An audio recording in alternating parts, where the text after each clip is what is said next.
I'm gonna perfect. be I honest got it with you. together. I read it within a day or I two. remember that. Because I'm piggybacking off what Quez said because I knew you. I used to see you around. Absolutely, I So, second that. like one big feedback that I got from the first book was from an elderly man, right? Like someone I never met before, and it came through someone else, right? But the feedback was this man had ended up confessing his trauma to the person that talked to me, right? And like, I mean, childhood trauma stuff he experienced in the 50s, and he was like, "You're."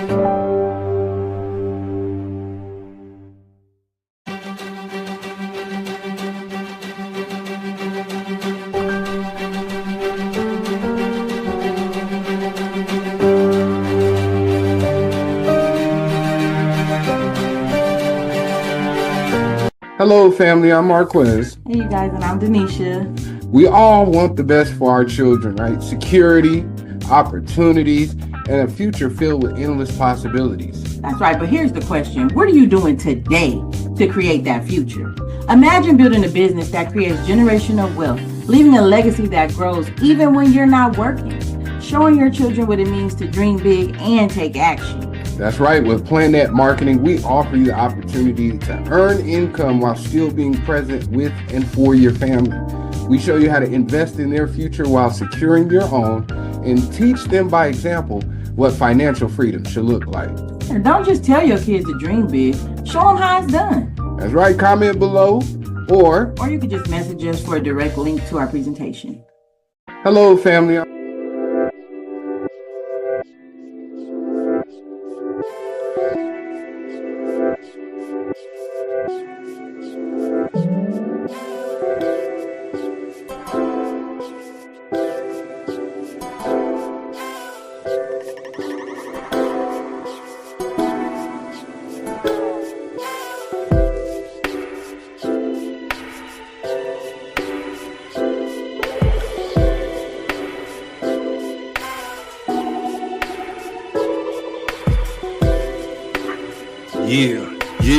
Yeah.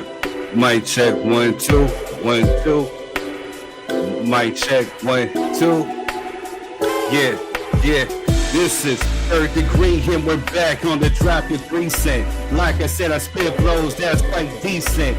More recent, I see snakes in the grass. Kick it, don't like it, yeah, we all getting cash. Put them on blast, nah, that's not my style. I just go ahead and do another show and smile. It's been a while since you seen that boy 3-yard pop, but I'm about to go ahead and rock. Any type of mic be on tonight. Like I said, when I come on, I'm like Frank White. They can get it if they don't really like it. I just get up in your head like a psychic. Yeah, that's just 3-yard with the flow. Come through if you really didn't know. Get low. I'm about to go ahead and get dough. I'm about to show you right now. Dial 411 for the info. That's Quez, yeah, he's standing on business. He stand by my side. We down the ride. Jess is out there and we really do provide hot shit and we don't really collide with anybody that be faking. I can just see him sizzling in the grass, they be snaking. Oh, but we get the grass that we raking. Man, you breaking up my flow. What the hell, Quez? Yo. All up in the mic. My bad. I forgot the mute. Yo, what's good with you, man? What's good? Hey, you almost took me out, man. You know what I'm saying? I was like, dang. What's I was good, just off the dome, you know?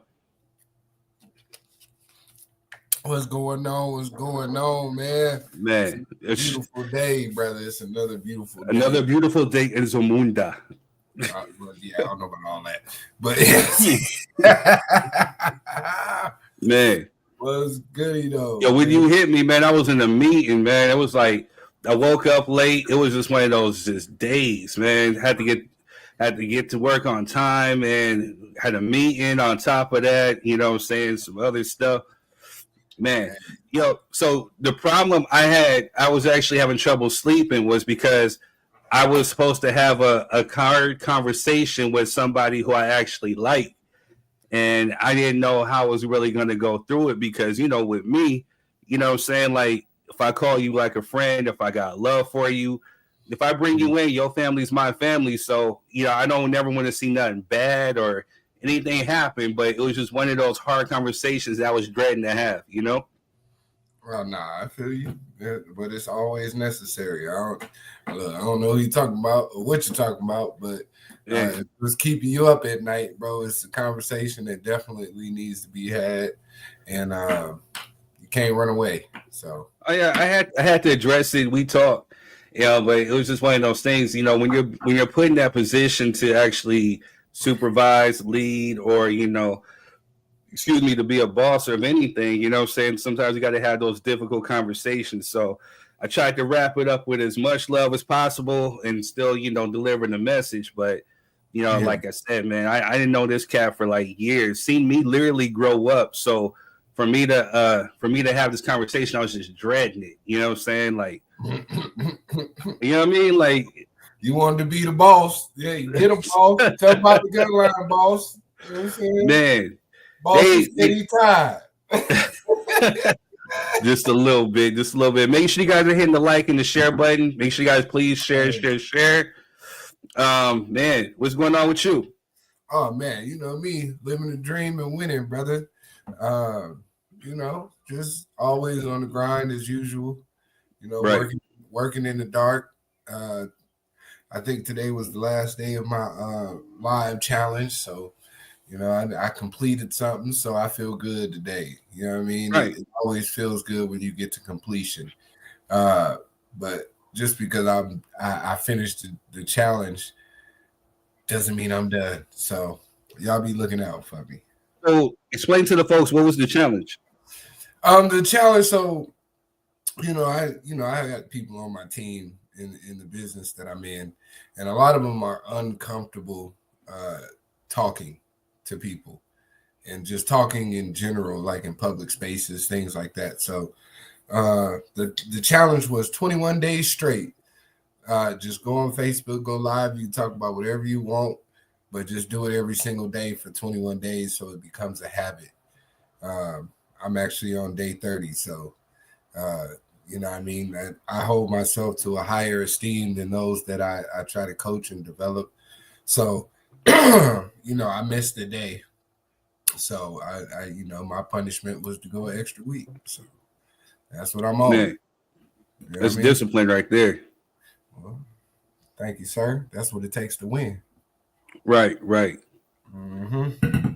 Man, so speaking of, man, like I gotta give a shout out to Adoration. She's gonna try to jump on tonight, you know what I'm saying? But she's out there in the other part of the world. I know that they experienced like an earthquake. So I checked on her, she's good, her family's good. So just want to make sure that we just give them an extra prayer, you know what I'm saying, keep them uplifted.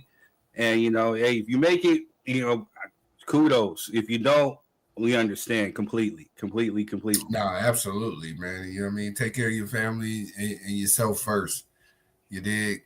But prayers out to you, and I hope everything working out over there on the other side of the planet. You know what I mean? Word.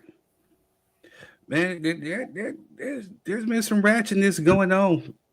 Oh man, well, drop the ratchet news, man, and let's get to it, man. We're gonna have a great show today. Should I speak on some ratchet shit, or should I just show you some ratchet shit? Just show us, sir. Okay, I got you. Just show us. All right, enjoy the ratchet news. What's good, y'all? It's your boy 3rd Degree. We're back with more ratchet news. Well, some of it's ratchet, some of it's not, but we still got to speak on it. So let's go. There's so much ratchet stuff going on with Donald Trump. So I'm only going to limit it to this. Donald Trump suggested replacing Pride Month with Veterans Month to honor those who serve. Man, come on, bro. Come on. Moving on. Big U speaks out on IG Live before turning himself in. The federal agent says Wack 100 is working with the FBI. It would kind of seem like that, right? But who knows? It's kind of crazy, but we shall keep you tuned in for this, sir. So let's go. Matthew Knowles warns Kanye West, people pay a price for being stupid. I wonder what that.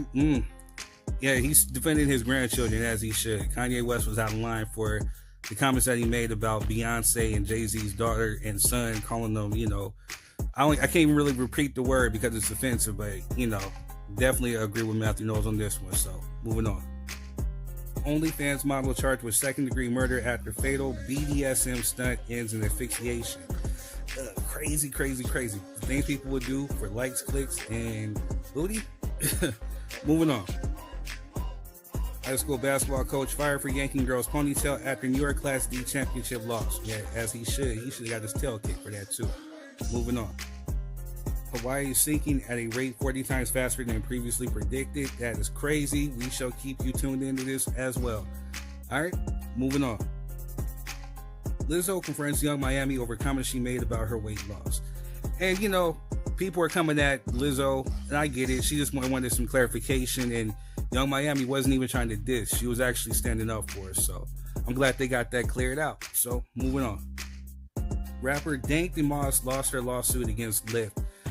I knew that was going to happen, but, now it's time for her to put down the antics and pick up some bars. Let's see what she really got. You know what I'm saying? Like, stop with all the stunts and let's get to the music. Let's see what you really got. So, speaking of which, though, Dank DeMoss said, if she wants your man, she can have him. There's nothing you can do about it.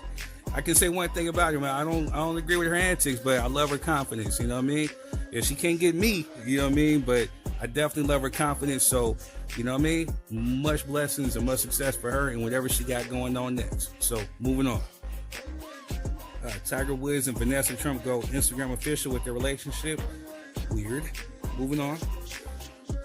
Cain Velasquez sentenced to 5 years for 2022 attempted murder after targeting alleged abuser of his 4-year-old son. Free him. Moving on. Two mothers who have the same baby daddy join forces to assault new girlfriend for being mean to the kids. Crazy, right? Moving on. Nia Long and Sherry Shepherd allegedly involved in heated confrontation in Broadway Live. We shall keep you tuned into this one as well. Moving on. Lauren LaRosa will have her own show on iHeartMedia's Black Effect Podcast Network. Salute to her. I guess it's called The Latest with Lauren LaRosa, so shout out to her. Much deserved. Moving on. Take that. Judge dismisses most claims against Diddy and Lil Rod lawsuit, including RICO and emotional distress, but actual allegations still remain. So we shall stay tuned into this one too and see how it goes. But I heard Diddy might be making bail soon, so we shall see. Moving on. Juju Watkins is out for the rest of the remainder of the season due to a torn ACL, so prayers up to that young sister, because just before that, she was right there partying up with Jaden Daniels until his mama showed up, and Mama Daniels or whatever, no, her name was Regina Jackson. She was not having it, you know what I'm saying? She's a straight IE mom, because she just got right in the middle and just said, nope, and it ain't happening today. Ain't happening. Wow. But moving on. Redman opens up about growing apart from Method Man. It's sad. I hope they get that back tighter, but I understand people grow up and they mature, so it don't mean that they're not tight. They just, they got different priorities. So shout out to both. I opened up for both, so I always got love for them. Wu-Tang forever. Moving on. Scientists discovered that most Europeans had dark skin as recently as 3,000 years ago. For those that don't like being black. Moving on. Joe Budden sued by neighbor over nudity incident. Door cam screenshots revealed. Crazy, right? Moving on. Nelly admits he rushed to marry Ashanti to prevent her from being labeled a baby mama. I respect that. Ain't nothing worse than being labeled a baby mama or a forever fiance. So I totally respect it. So moving on. Gunman who killed 23 in racist attack in Texas Walmart is offered plea deal to avoid death penalty. Crazy, right? Moving on. Kendrick Lamar's Super Bowl halftime show draws over 120 FCC complaints over language and lack of white people. Man, crazy, right? Moving on. Will Smith returns to West Philadelphia to celebrate Scream Name in his honor. Oh, he also dropped a fire album. That dude's actually spending some bars, so shout out to Will Smith, all right? Salute. Strict Muslim dad takes gay son in purple dress to prom. Son breaks down and tears in the driveway. as he should. Whether you agree or disagree, that's still your child, and he's standing by his child, so much salute. Much salute. Moving on. Yolanda Salvador denied early release from prison in Liz murder case, as she should stay in there and rot and piss. Moving on. Linda Hogan opens up about family drama following divorce from Hulk Hogan. Crazy, right? We shall stay tuned with this one also. Their prayers to her, whatever she's going through. Moving on. It's being reported that South Africa has successfully developed an HIV cure, so we will keep you updated on this as well, and we will look into it, see if it's true. Moving on. Women gave her baby daddy $5,000 from her tax money to reward him for being a great father. Hey, this is something that you don't hear every day, so salute to this woman, all right? Moving on. Last but not least, Marvin Sapp tells church ushers to close the door until congregation costs up $40,000. Crazy, wow. But we're going to talk about this tonight, so that's all I got. Anyway, I'm 3rd Degree. That's been your Ratchet News. Enjoy the show. Peace. And we are back. Good Man. stuff, man. Good stuff. Hey, shouts out to Nelly, man. That's a respectable thing to do, sir. I can appreciate that.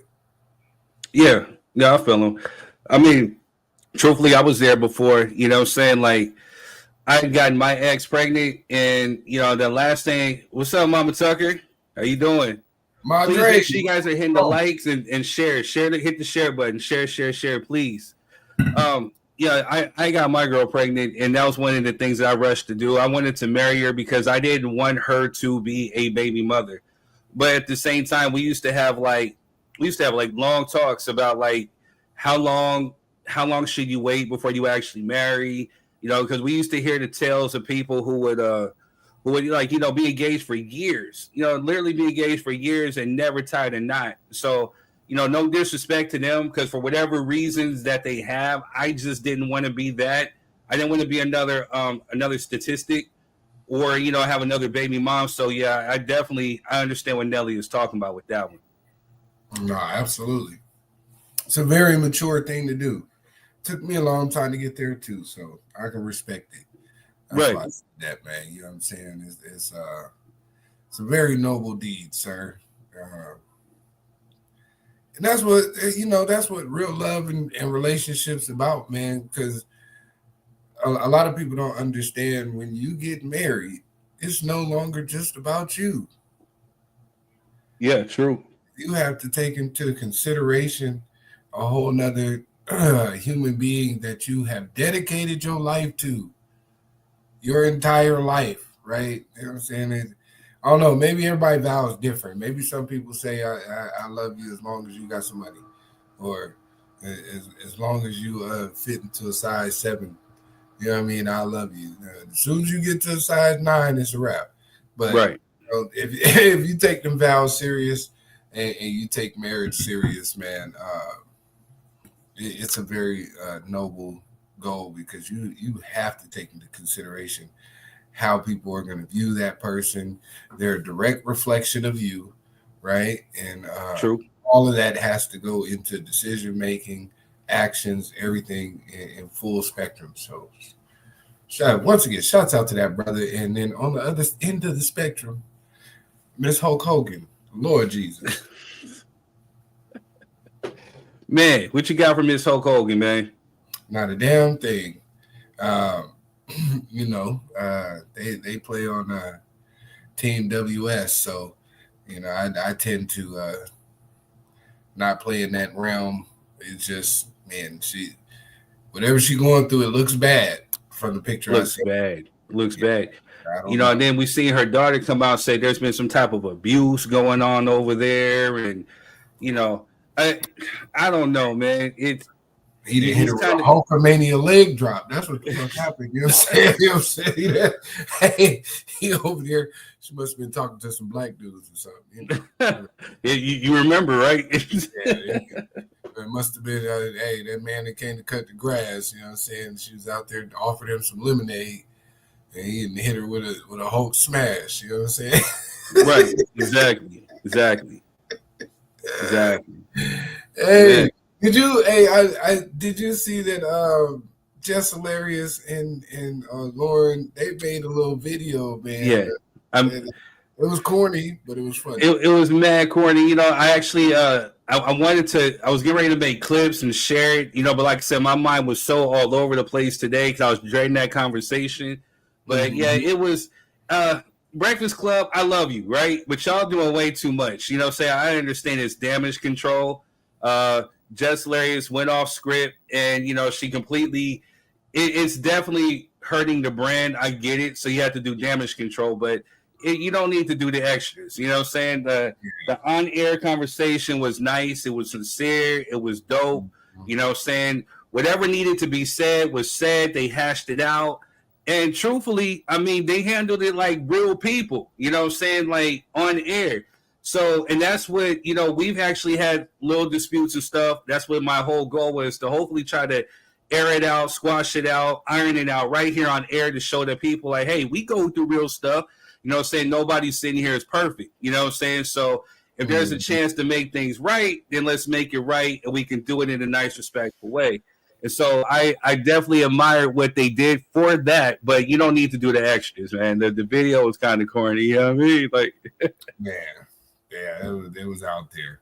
But no, shouts out to them, man, for showing that even in the midst of that drama, they can come back together and you know what I mean, create a productive relationship, even if we feel like they may not really be friends or may not have really enjoyed that. That's neither here nor there. The optics of, them two women going through their disagreement and then still standing tall together is a beautiful thing. So that is. Shouts out. That is, man. That is. Like I said, at least they weren't fake about it. You know what I'm saying? So, hey, well, shit. Sometimes you gotta lay your cards on the table, baby. And if you gotta fold, just fold. You know what I'm saying? Ain't nothing wrong with it. Just go ahead and fold, man. It's okay. Right. It's nothing wrong with being approachable and receiving constructive criticism about you as an individual. Right. But a lot of people would much rather walk off and say that they did nothing absolutely wrong, and it's got to be the world. So, watch out for those people too. True. But did a good thing. So during this conversation, I had to talk with like somebody higher up, and we were discussing it, and they were saying like, hey, we can understand if the situation happened like this one off. You know what I'm saying? But if it continues, then it's definitely, it can't be the world. You know what I'm saying? You have to start looking at yourself and start holding yourself accountable. So, I mean, that's just the truth. Yeah. I don't know how else to put it. I was being nice. You know what I'm saying? Hey, man, sometimes you just got to look in the mirror and say, bro, you fucked up. It's okay. Right. Usually you get to a solution faster that way than trying to figure out how it wasn't your fault. True. The number one book I recommend to everybody that I keep back there on my shelf is Extreme Ownership by Jocko Willink. And he always says in the book, man, even if it's not my fault, it's my fault. I just accept it. So that's how I live now. You know what I'm saying? Yeah. It's either my fault because I put myself there. It's either my fault because I didn't see the signs, or it's my fault because I actually did something wrong. And either way, you got to address it. You know what I'm saying? You can't control nobody but you. You have no control over anybody else on this planet but your individual being, and even your kids, even though people think you do, you ain't got no control over them either. You just trying to bumper rail them into the right path. You know what I'm saying? It's like exactly. It's like putting them bumper guards up on the bowling alley, man. You just put them up and so they don't hit the gutter. You know what I'm saying? And help them get down the lane as best you can, but you don't have no control over that either. So right. The one thing, the one constant in your life is you. Exactly. Fix it. Shit. Man, I'm feeling kind of naked, you know what I'm saying? Because I ain't got my usual sidekick with me, you know what I'm saying? Like, she's actually out there in your neck of the woods. So, you know what I'm saying? Like, I'll be looking over. I'm trying to look over. She ain't here, you know what I'm saying? Like, she's all doing her and living her best life. Hey, she out here in the A, you know what I'm saying? Man. She hit us up earlier. We finna step out as soon as the show over, man. We finna go hit, you know what I'm saying? Magic City one time for one time, and no, I'm just playing. No, shouts out to Jess in the ATL, man. You know what I'm saying? You know what's up. But yeah, shoot, if anything, you know, y'all need us, call us, man. We always available. Yeah, I told her to link up with you and the Queen if she can. I know she's out there for a short period of time, but yeah, she's gonna try to definitely reach out to you and the Queen. You know what I'm saying? Because we're family over here.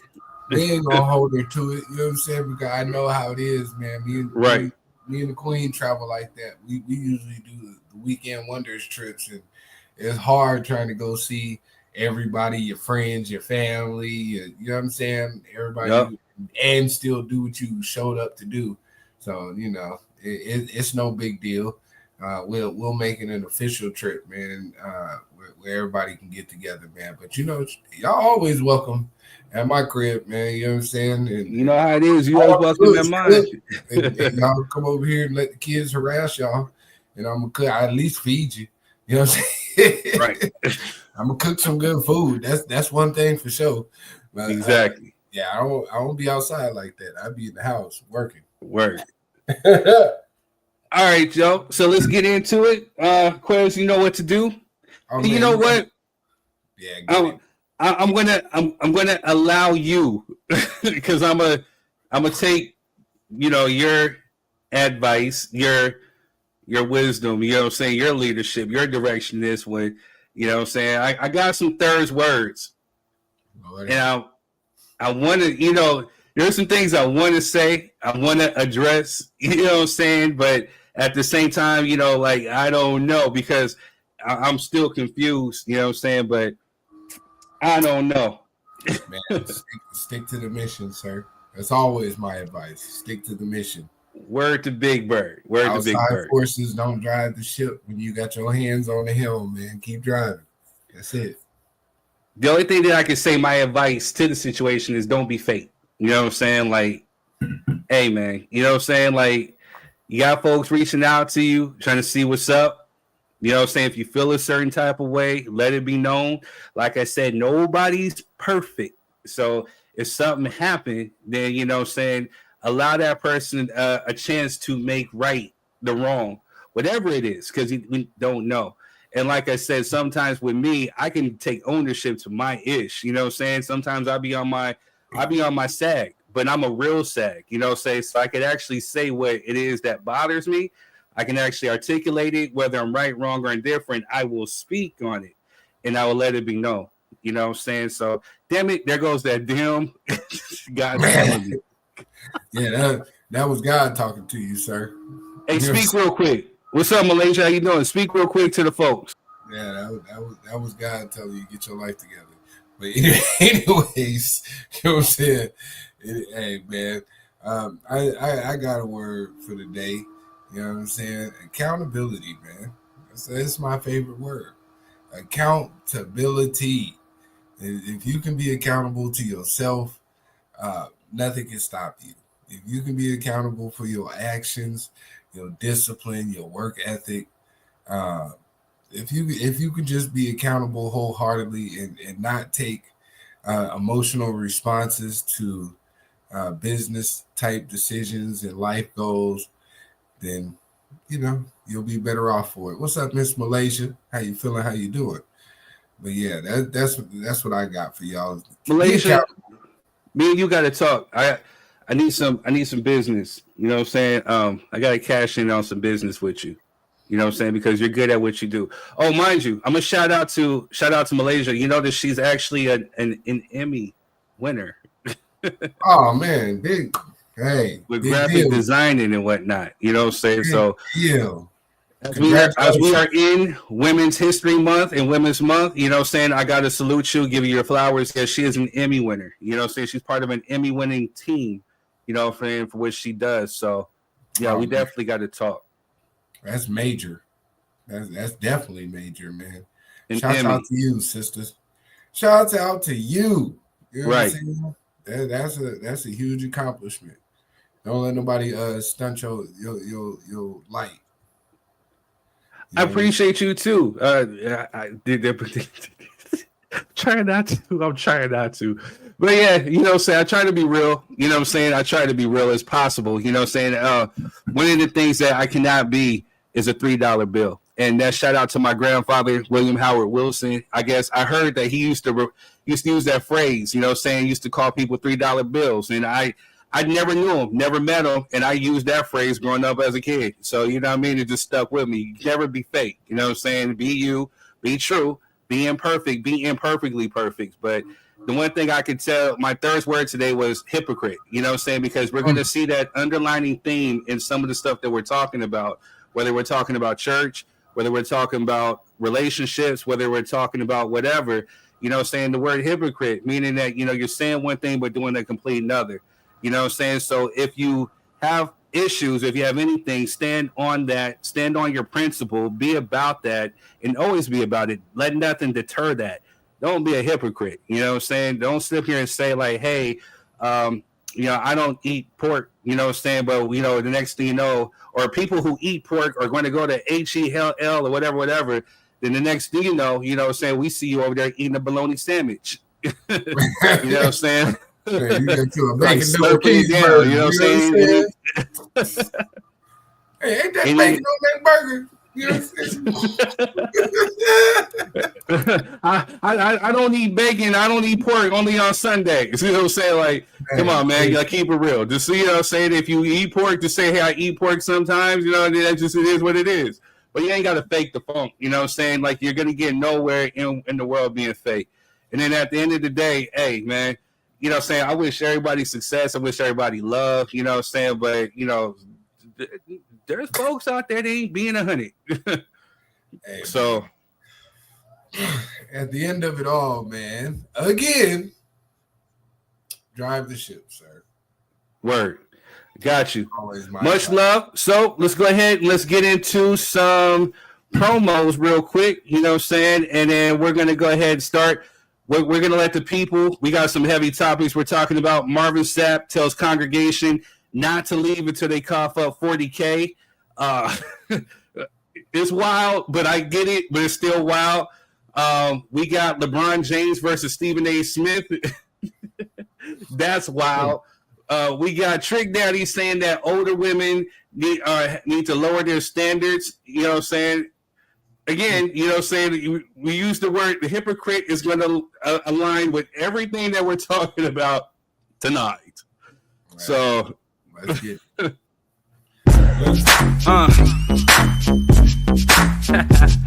yeah.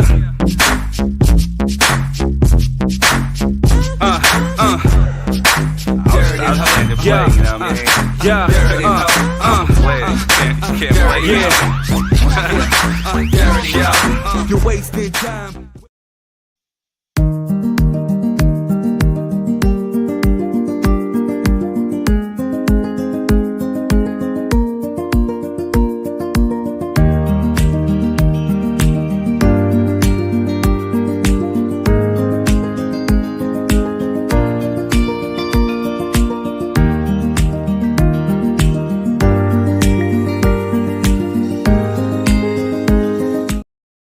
Hello, family. I'm Marquez. Hey, you guys, and I'm Denisha.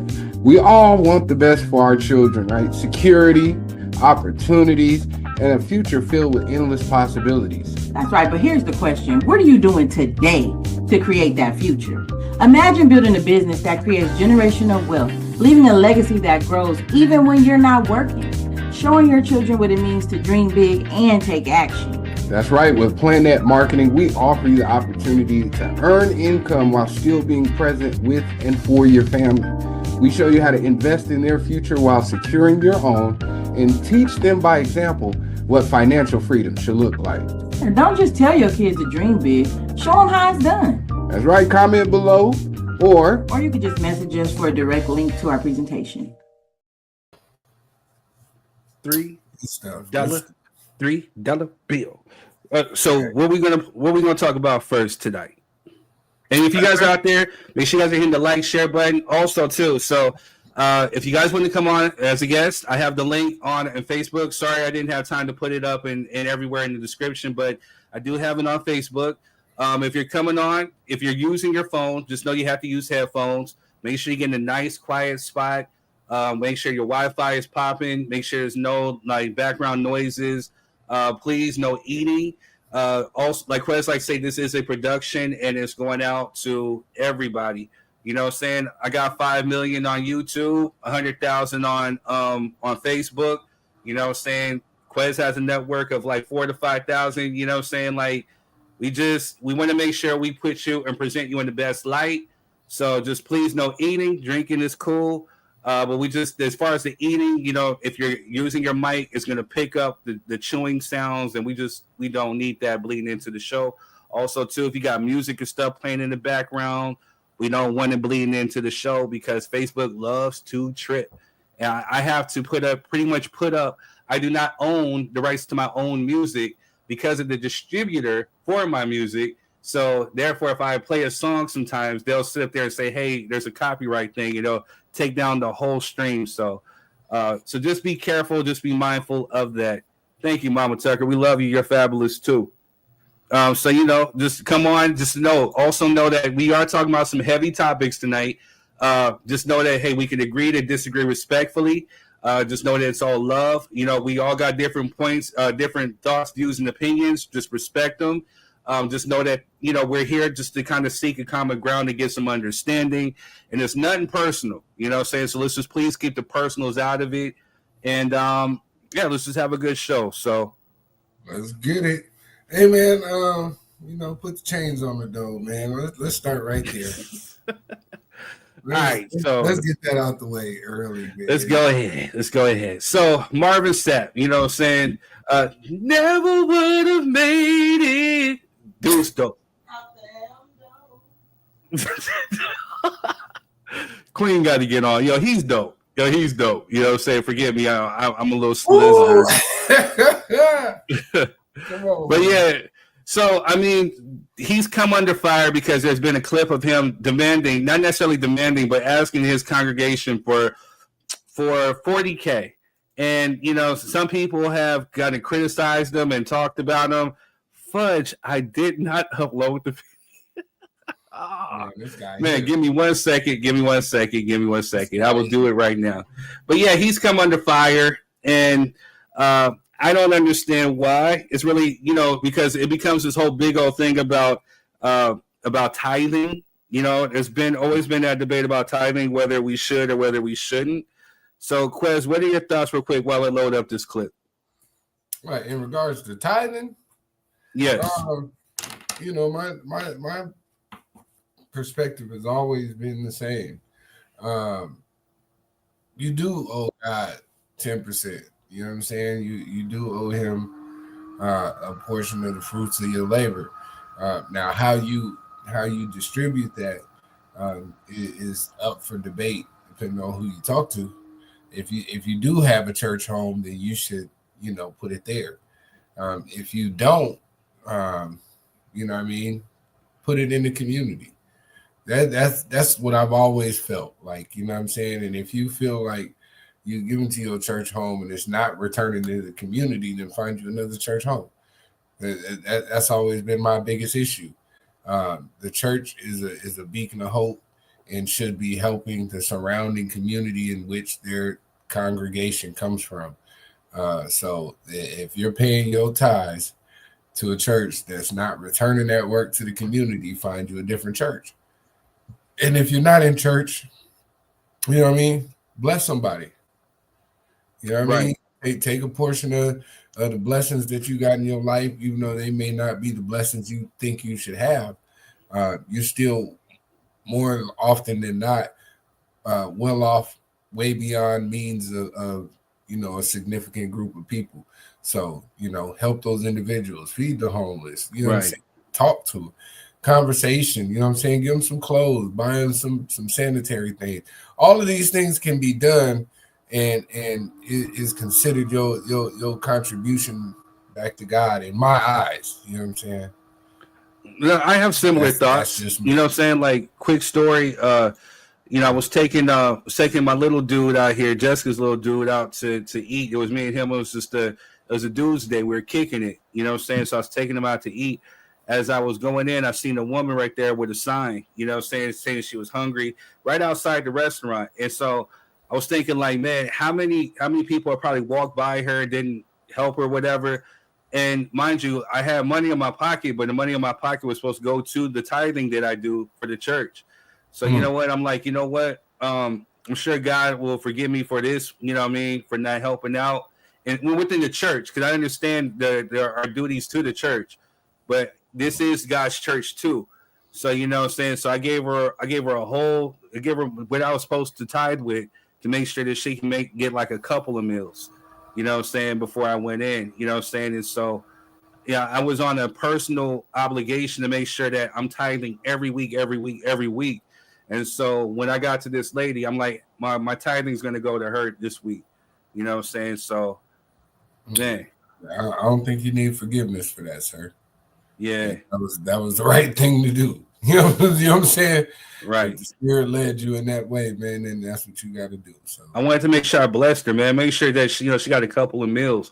How would I look sitting in this restaurant eating? Mind you, it's like a buffet, eating everything, whatever I could, all the salad I want. Because, I do, quite as kept, I go to buffets and I'd be bunking them salads up, man. But, eating up everything, what I'm saying? And while this woman's out there hungry, hoping to get a meal. So, hey, you're going to eat just like I do. So here you go. You know what I'm saying? And so, man, it's just some people, I mean, how many people have actually passed over?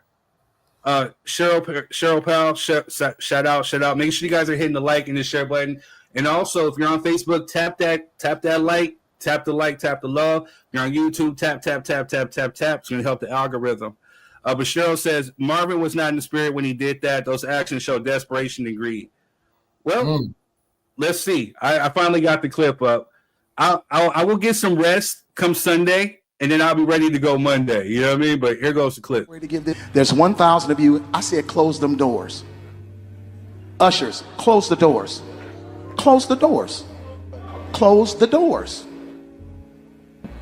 It's 1,000 that's watching online. This is a small seed. If I get 1,000 online to give this, if I get 1,000 in the sanctuary to give this, that's $40,000 tonight. Now, everyone up here, we've all sowed and seeded, but I need everyone standing up here with me, to plant a seed of $100. Because again, it costs to sit up here. And this is what I need you to do. If you're giving electronically, or even if you're giving tangibly, I'm gonna have y'all come to the altar and give it, because I need to see 1,000 people moving. Bring them baskets. I want the baskets up here. I want to see the folk. Y'all start moving. Y'all can bring it right now. Come. 1,000 people need to give $20. 1,000 people need to give $20. 1,000 people online need to give $20. This is easy, saints.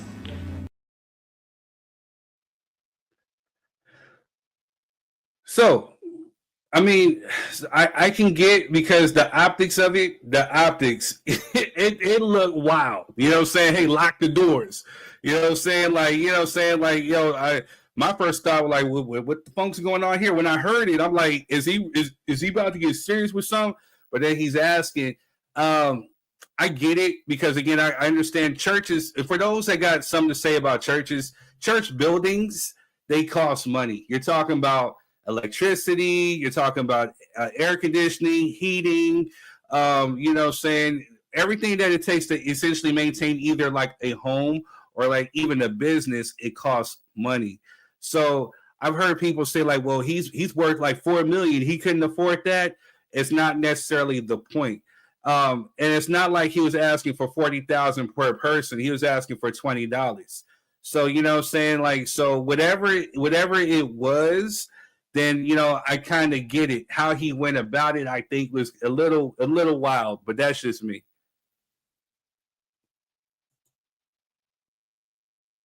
You're on mute, sir.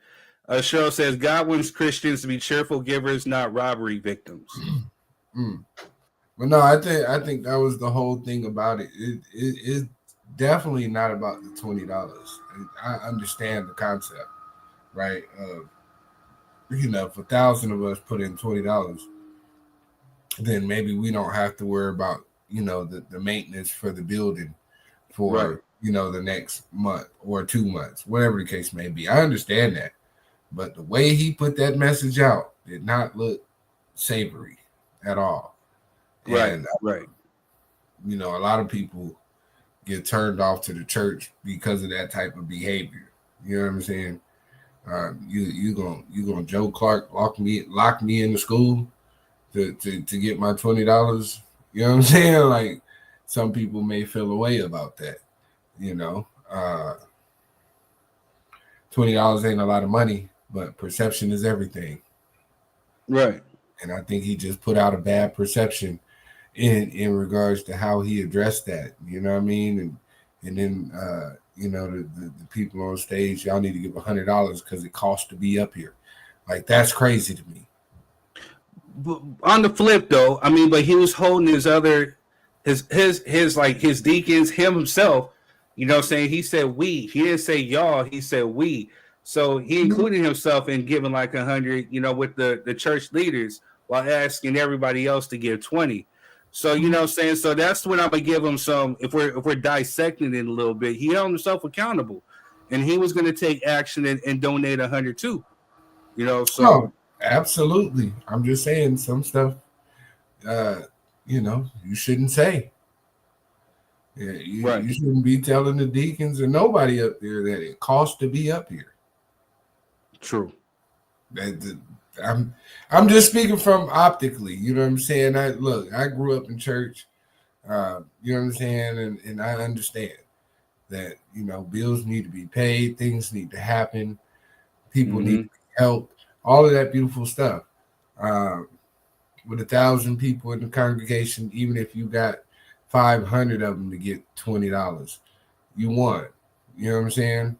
Right. And we already know big mothers and you know, the elderly church folk, they gonna give more than $20 just on GP because that's what they typically tend to do. So you was gonna get, you know, whatever the goal was. But to say shut the doors, I want everybody to come up here in the front, it costs to be up here with me.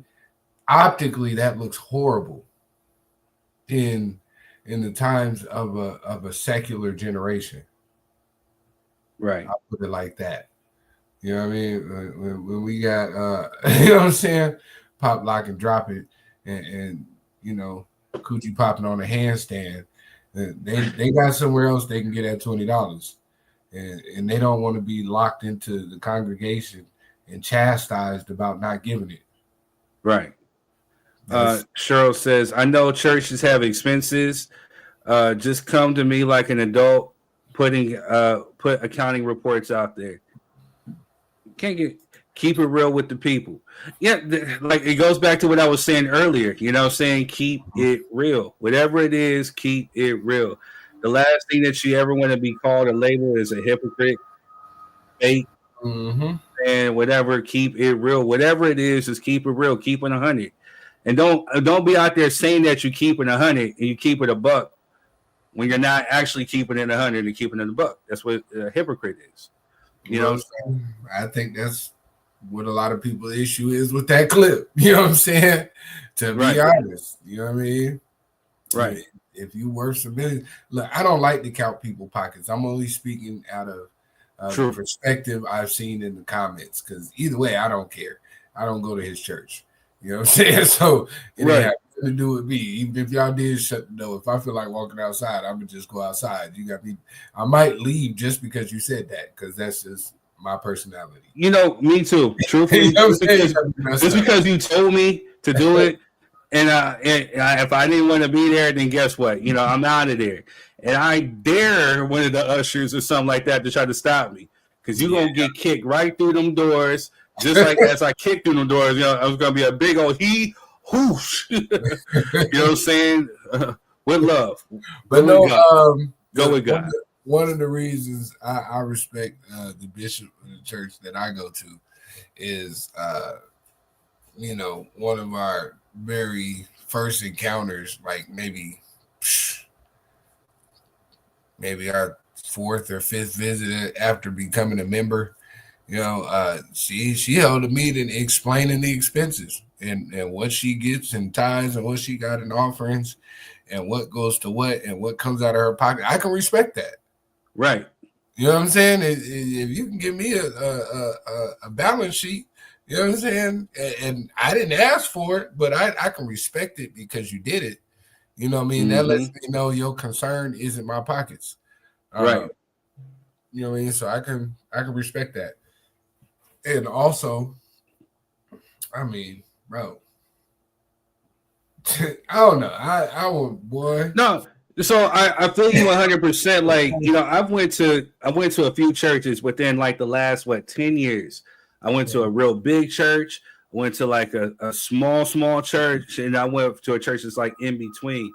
And the one thing that I could say is I seen the big church, I seen that get built from the ground up. And I know in order to do everything that they needed to do as far as the vision, they definitely needed money. So they were trying to get everybody to come out there, especially those who were blessed or privileged within that realm to actually help contribute to this big old factory. They didn't want to rent it; they wanted to own it. But at the same time, you know, I was over here scratching my head, but I literally seen that building when it was just gutted. It was nothing. They turned it into they have like a kids ministry. They have where they have like a daycare. They have a cafe. They have all types of stuff. It's literally like a campus to where you can actually go and like learn. They have Bible books. They have books and stuff. They have a lot of resources. They keep pantries so they can go out there and feed the homeless. They're actually out there walking the streets in the hood, you know, saying, praying for folks, feeding folks, helping, trying to get prostitutes off the street. So I seen them use it for that. I seen the Littlest Church where he didn't really have a whole lot of members, but I seen him and his wife. Shout out to True Vine Ministries, you know, saying they're doing good. You know, say I seen him and his wife, you know, when there was just a few of them. I used to work with this cat, so he's over here. Him and the wife writing out checks to put in their tithes. You know what I'm saying? So the church that I go to now, he's like, hey, you know, it's tithing time. Give with a cheerful heart. But if you're not willing to be cheerful, or you're not willing to give, or if it's not in your spirit, don't give it. Don't give it. You know what I'm saying? Because God says to give with a cheerful heart. You know what I'm saying? To tithe with a cheerful heart. If you're feeling like, hey, it's just an obligation, something I have to do, don't do it because we don't want it. And he stands on business with that. You know what I'm saying? Just like what you said, people who keep it real with you, keep it a buck. I respect them 100%. Every day of the week. You know what I mean? Every day of the week. So yeah, that's, I mean, realistically, we don't know what the context of that conversation was, which is kind of what I hate about social media sometimes. Right. Is the fact that they'll clip out something that's hyperbole and not give you the real context. We don't know what he was asking for the money for. We don't know what it was needed for. We just see the fact that you know what I mean, he asked for money, $40,000, which, if you really think about it, this is what I want to say for our people that look like me. Stop counting people's pockets, man. Like at the end of the day, whether it was a church, whether it was a business, whatever the case may be, if we practice group economics, we can win.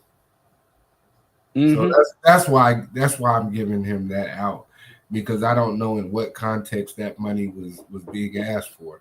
You know what I'm saying? So if you need to accomplish something and you have a circle of influence of 2,000 individuals, it should be nothing, right? It should be not like, prime example. If Third said, hey, I want to start a business today, right?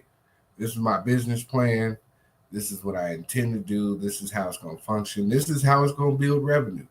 All I need is $5,000. With Third having all the friends he has, if Third come out and say, hey, if just half of y'all gave me $10, I could make it.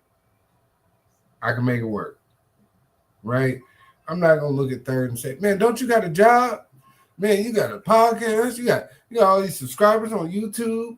You know what I'm saying? You make music. Yeah, all this. Man, what you need my money for? I'm going to say, Third, what we doing? You know what I'm saying? I know somebody ain't going to give 10. Here's 100. You know what I'm saying? Put that on it. and let's make it shake. You know what I mean? Because I understand the value of us working together. You know what I'm saying? I understand the value of people who need to get things done, but that's my only conjecture to that, because I don't know what he was asking for it for. I don't know what the conversation was Exactly. or after. So it could have been exactly. I needed to see the video more in its entirety, or I wanted to see it more in its context, because again, we don't know what it was for. He could have been sitting up there asking for $40K to help somebody with a medical bill. You know what I'm saying? So I mean, we don't necessarily know. And you know, again, it was 20 bones. But like Quez said, and that's shout out to Quez. God give him his cigars, his flowers, whatever you want to call it. He is that dude. You know, he is that dude. You know what I'm saying? If something comes up like, hey, I got you, boom. You know what I'm saying? Like, he is that dude. He stands on that. You know what I'm saying? So it always counts to have real good friends like Quez. So also too, there is another clip with Friday, the singer Friday, talking about church folks. All this stuff comes up within a week, so we're gonna hear this clip and we'll drop our 3 cents, and then we'll probably go to like the next topic. But for those who want to talk, if you guys want to come on and talk, we got the link in the comment section. Hit that link button. We're gonna read all your comments. We're gonna try to get it on screen. So you know, I know this is a sensitive topic, you know what I'm saying, but we're gonna do it respectfully. And it's always good to hear everybody's thoughts, views, and opinions. So here goes this clip. Bro, I ain't gonna lie, bro. The church be on some weird shit sometimes, bro. And I love the church. But the same thing they put on Kirk, that's the same thing Jesus got. You gotta think, Jesus was never like... When you heard Jesus at the temple all day, all week? Never. He was in the whorehouse. He was in... With the prostitutes. Yeah. With all these niggas, bro. And it's like, bro, you not gonna touch the world staying in the church. Bro, you go to a church, it's just all... These church people, like, they don't be doing this outside. They don't go to schools. They don't go to the clubs. They don't go nowhere else to speak to the people but the church. So guess what? Guess who you see at the church? The same people you see in your whole life. If you go to I go to my home back home church, I'm gonna see the same people. Like, damn, it's been 30 years. You never see somebody like, oh, I remember you was clubbing, bro. I remember we used to hoop together, bro. Yeah. Good shit, bro. We in the church now. Like, you never see a new face. It's because these niggas not doing what, you feel me? They call that outreach. They don't do that, bro. And it's like, the church is the most judgmental people you could ever think of. And like, if Jesus was here today, bro, they would stone, they would be on. You feel me? Fuck he doing with a prostitute? Yeah. Why Jesus hugging a prostitute? Shade on. Spiritual world. Yeah. You get what I'm trying to say? So, TMZ.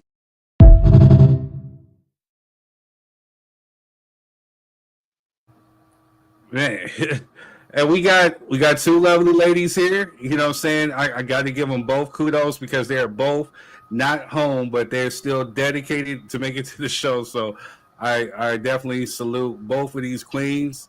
We got Adoration, and then we have Jess. Hey. Hello. What's going on? It's dark in here. No, you dark in You good? We see you. We see you. What's going on? Both you ladies are looking lovely. Thank you for coming through. Shout out, Jess. I see you looking up, Jess. Hey, boy, stop. Hey, boy, stop. I can't. What up, though, Jess? You loving the ATL? You know what I'm saying? What you got? Yes, I like it out here. I don't want to come home. Where you at? Oh shit, she gotta go home. You know what I'm saying? She's in the A, Shouty. She's in the A. She gotta make her way to Vegas too. She's in the A. Yes. What's up, though, Adoration? How you feeling out there, man? All your people safe? Everybody good? I was literally in class yesterday when I started getting the news. I almost choked.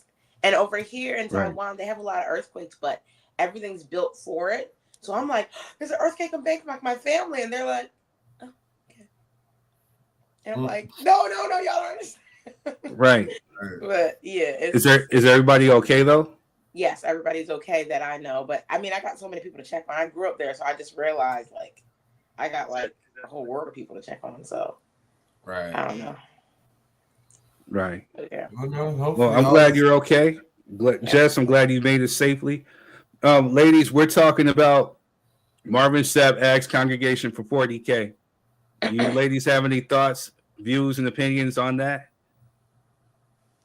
Oh, is this the guy who said he's gonna lock the church doors? You want me to play the clip again? Yeah. Running All back. right. Let's run it back real quick. There's 1,000 of you. I said close them doors. Ushers, close the doors. Close the doors. Close the doors. It's 1,000 that's watching online. This is a small seed. If I get 1,000 online to give this, if I get 1,000 in the sanctuary to give this, that's $40,000 tonight. Now, everyone up here, we've all sold and seeded, but I need everyone standing up here with us, with me, to plant a seed of $100. Because again, it costs to sit up here. And this is what I need you to do. If you're giving electronically, or even if you're giving tangibly, I'm gonna have y'all come to the altar and give it, because I need to see 1,000 people moving. Bring them baskets. I want the baskets up here. I want to see the folk. Y'all start moving. Y'all can bring it right now. Come. 1,000 people need to give $20. 1,000 people need to give $20. 1,000 people online need to give $20. This is easy, saints.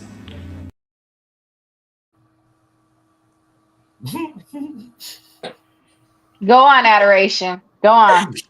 I've been to many churches. I have, when I was younger, my parents were ministers. I've seen this time and time and time again.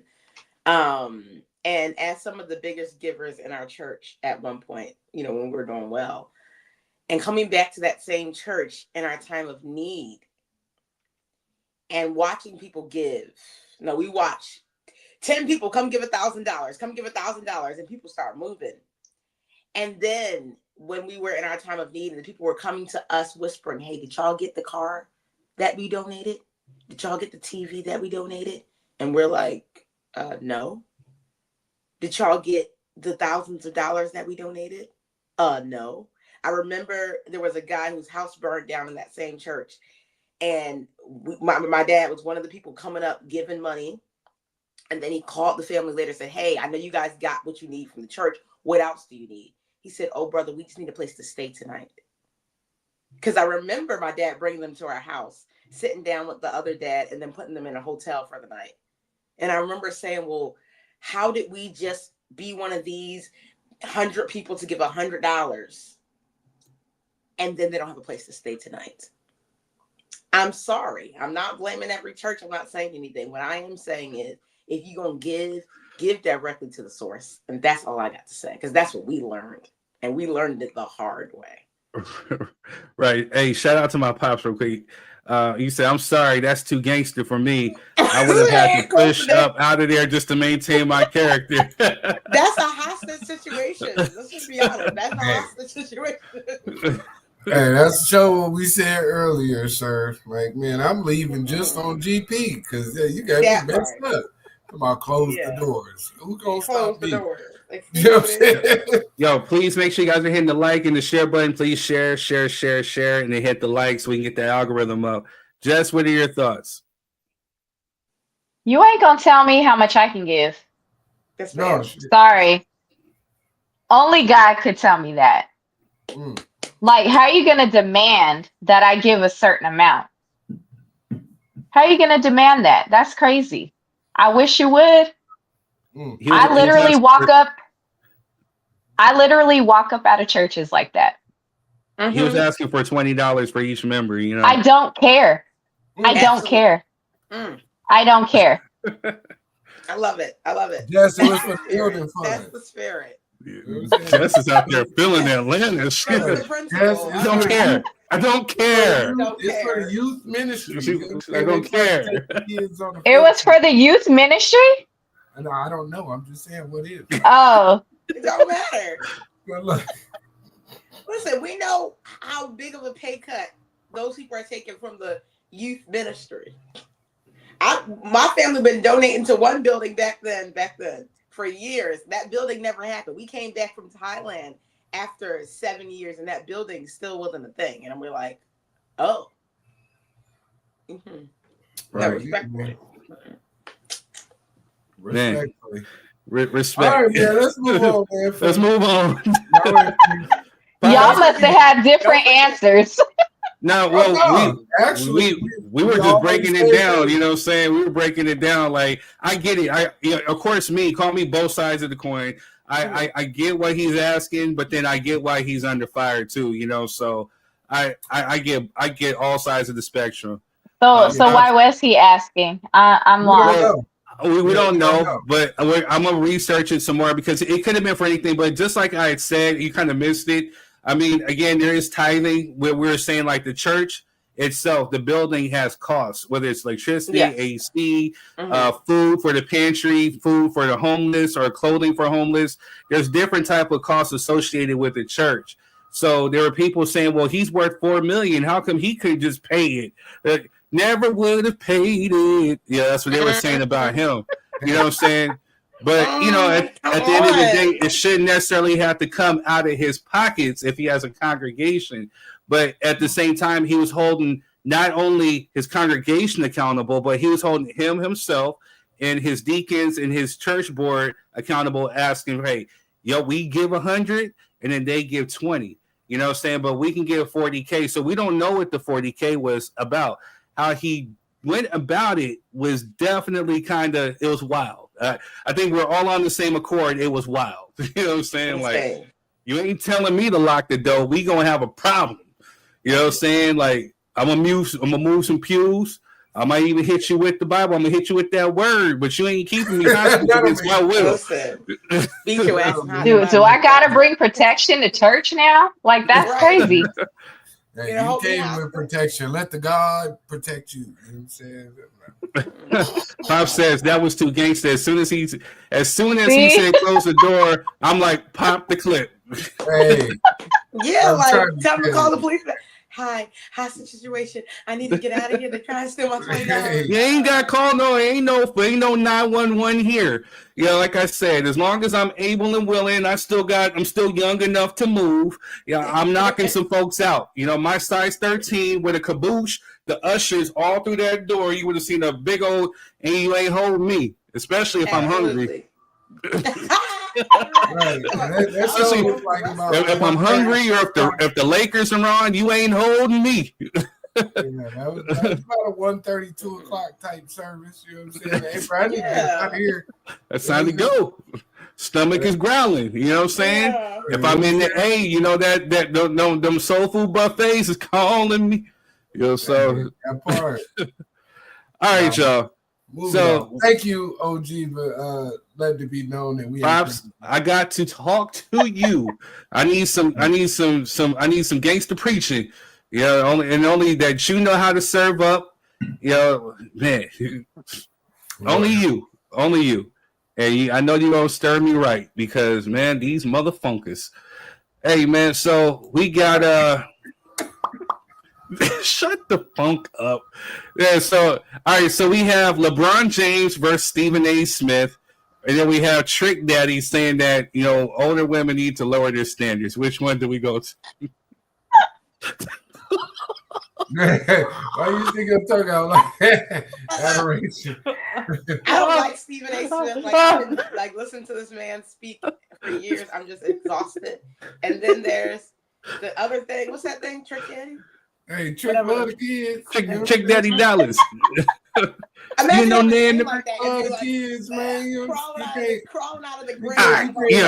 So, let's just go ahead. Let's just go. I'm gonna play an ad real quick, and then we'll just go ahead and just get right into it.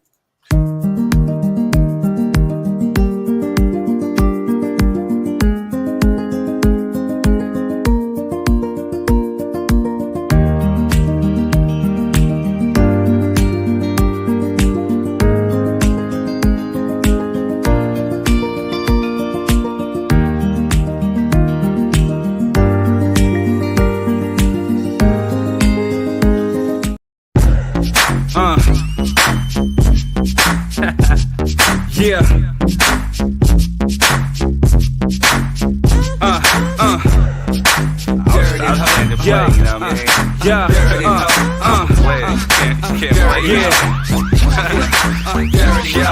You're wasting time. Wasting lines. Save your breath, girl. You ain't that fine. Yeah. That's Third Degree. You can catch me on Spotify. Yes. You know what I'm saying? Stinking rappers, you know what I'm saying? You a hood rat. You a hood rat. You a hood. That's gonna be my theme song till April. Hood rats. Lord help us. Lord help us. Stinking rappers make me sick. All right, man. So we got Trick Daddy Dollars who made a comment and stirred up some controversy. So let's go ahead and just play the clip. Realizing women my age, that's the hardest shit in the world. Oh man. They stuck in their fucking ways. They wonder why they can't keep a man. Now look, you know they gonna get you for this now. I wouldn't give a damn. Them old hoes need to lower their standards and realize that unless you want to Trick, no. Unless them hoes want a nigga unless they want a swap out, a nigga that's a swap out artist, unless them bitches want a yes man or a paymaster, bitch, I'm the sugar daddy with no sugar. Yeah, sweet and low. I'm not doing whatever you don't do, you don't get paid for. Like, bitch, stop always complaining. Like, for real. Them hoes stuck in their way. I asked her, where you at? You ain't my dad. I'm not your bitch. I hope I'm not your daddy, bitch. I want to know where you at, bitch, in case you get in an accident, in case you get a flat tire. I'm not. See, women want to get treated like niggas. I can't. I don't like niggas. I'm going to treat you like a nigga. I treat niggas any kind of way. You want to get treated equal. So you telling me you want to get treated like a nigga because you can never be a nigga. You can never be me. If a man going to be a man, are you really a woman? Why you don't cook? Why you don't pay more attention to me like you pay attention to your eyelashes? A 50-year-old ain't got no baby here. Why do you wait till you were 45 to get braces? It's shit like that. Like, you wait till you 45 years old to get braces. And now you got your little daughter, 21, getting her body done. 23, and she 23 years old, and she got her titties done. You ain't even have a baby yet. That shit gonna drop. You got to get them done again. You understand what I'm saying? Like, ain't no 40 years old.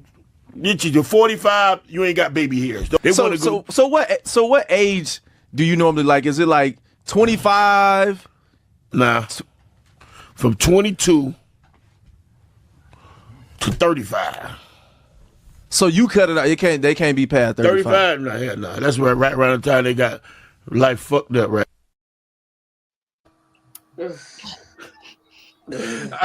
I got a quick question. I think I already kind of know the answer to this.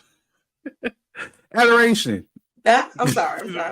Trying to behave. Would you, if Trick Daddy were to come up to Thailand or Taiwan, be like, hey, Adoration, let me take you out to dinner real quick. You know what I'm saying? Oh God, Third, please stop. No. Ew, no. Ew. But One thing about me is, first of all, I don't really deal too much, and this is wrong to say. I don't really deal too much with famous people. I'm not one of those people. I'm more like, you know what I mean? This is a superstar. Whoa, you know what I mean? Oh, you know, I know a lot of people, you know, or my family knows a lot of people. I keep my distance, but somebody as old and as nasty and bitter as him, ain't no way in hell. Ain't no way. Like, he could just say, I already know. I can read my profiles real fast. Ain't no way.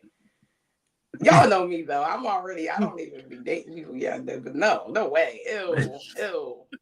Ew. Jessica, what are your thoughts on what Trick Daddy said? If you a hoe, just say that. Thank you. Just saying. That part. That's what I be like. I mean, you a hoe. Don't talk to me. Yeah, I'm sorry. No older woman is gonna put up with that. Boy, bye. Ew. On top, right? That part. Because the way that he was addressing women, that's very disrespectful. I'm not dealing with that. Maybe some 20-something, 30-somethings will, but I don't know too many that will. No. All right, can I play advocate real quick? Go for it. For both you ladies. You know, so if he were to come up, you know, Trick Daddy, because he got a few dollars, you know what I'm saying? I don't care. You ain't got to work. You ain't got to pay a bill. I'll get your hair done, your nails done. People act like bills are so expensive. bills are not expensive. I could work for myself. If somebody I were could paying get my you hair done salary and myself. bills, you'd be so underwhelmed. Pay the bills. They are cheap. Bills are cheap. I'm sorry. Now rent is not as cheap, but bills are cheap. I don't really understand. He offered to pay your rent. You know, you ain't got to worry about It's rent. not worth. No, it's not worth it. He's no. It's not worth it. The way that he speaks about women, no. Maybe if he was more respectful about it, then yeah, okay, pay for my hair, pay for my nails, but no. Yeah, you The trick about the kids. And I know this. I don't care. But you gotta learn that. I never let nobody pay for anything for me. You can't even pay for dinner for me if I don't respect you. Like if you like, oh, Exactly. then absolutely not. Bye, God. Exactly. Yep. You're not just gonna be. That's a waste of my time. Your hair, ew.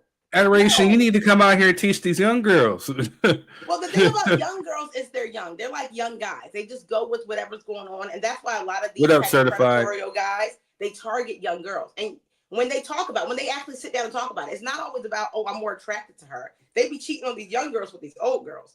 But the reason why is because they know these young girls will put up with stuff. They know they'll find out that they're cheating, and they'll be like, well, I'll give you another chance. You know, when you're young, you learn your lessons. Yeah. So that's why they target, and they say this. They say, well, because the older ladies wouldn't put up with it. The older ladies are less, they call it submissive. They won't just da-da-da-da. So we'll go after the young girls. But I've never been that young girl. I don't care. Get out of my face. Stay away from me. Ew. Right. Like, right. You're disgusting. Why are you talking about I'm gonna pay for that? And that's another thing about these guys. They act like Trick Daddy type of guys. All right, let's be very clear.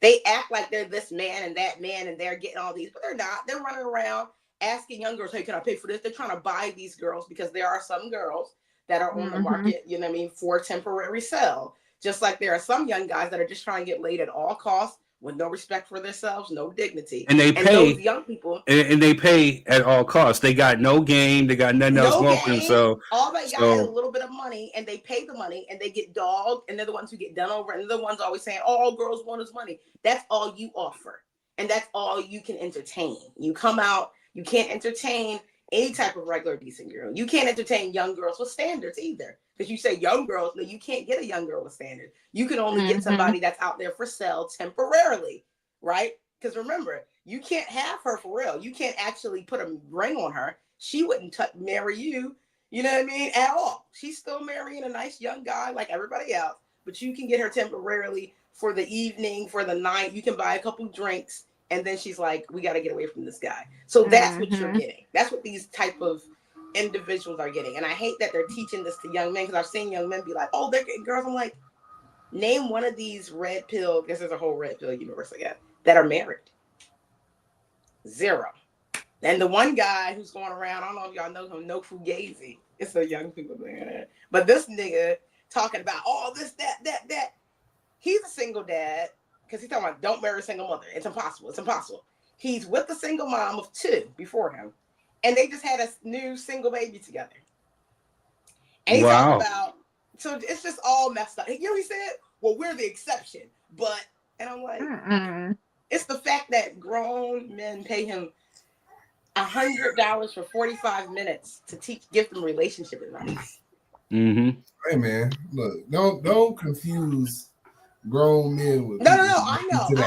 No, I'm just saying. That's why I said trick daddy type of people. That's very different than the regular grown men who pay like other men to teach them how to talk to women. A lot.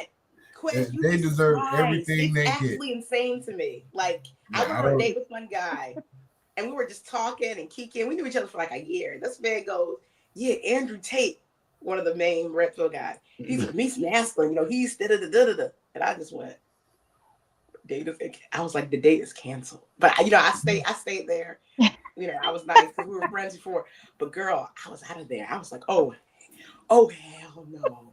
You know, because a lot of these guys who get into this, you know, and I sympathize because a lot of them have low self-esteem and they feel bad about themselves. So they reach out to these type of guys who are like supposed to be like alpha. And they pretty much just talk about, I take advantage of girls. I rape girls. I'm a man. I'm a that. And they be like, yay. And it's just like, I was just like, whoa, the date is canceled. Right, I was like, that's it.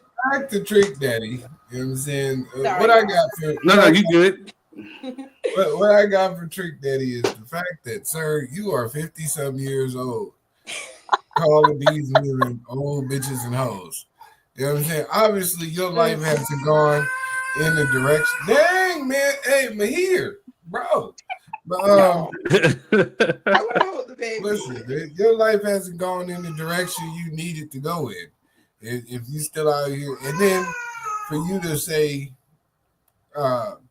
your daughters is 23 and they getting their titties done, and in the same breath say, well, only date women 22 to 35 is crazy. That's nasty work. You know what I'm saying? That's nasty work to me. So you talking to the mama and the daughter. That's what you want. You know what I'm saying? If mama don't act right, you gonna take the daughter. That's what I heard. Those type of people. Just messy. Those type of people. Yeah.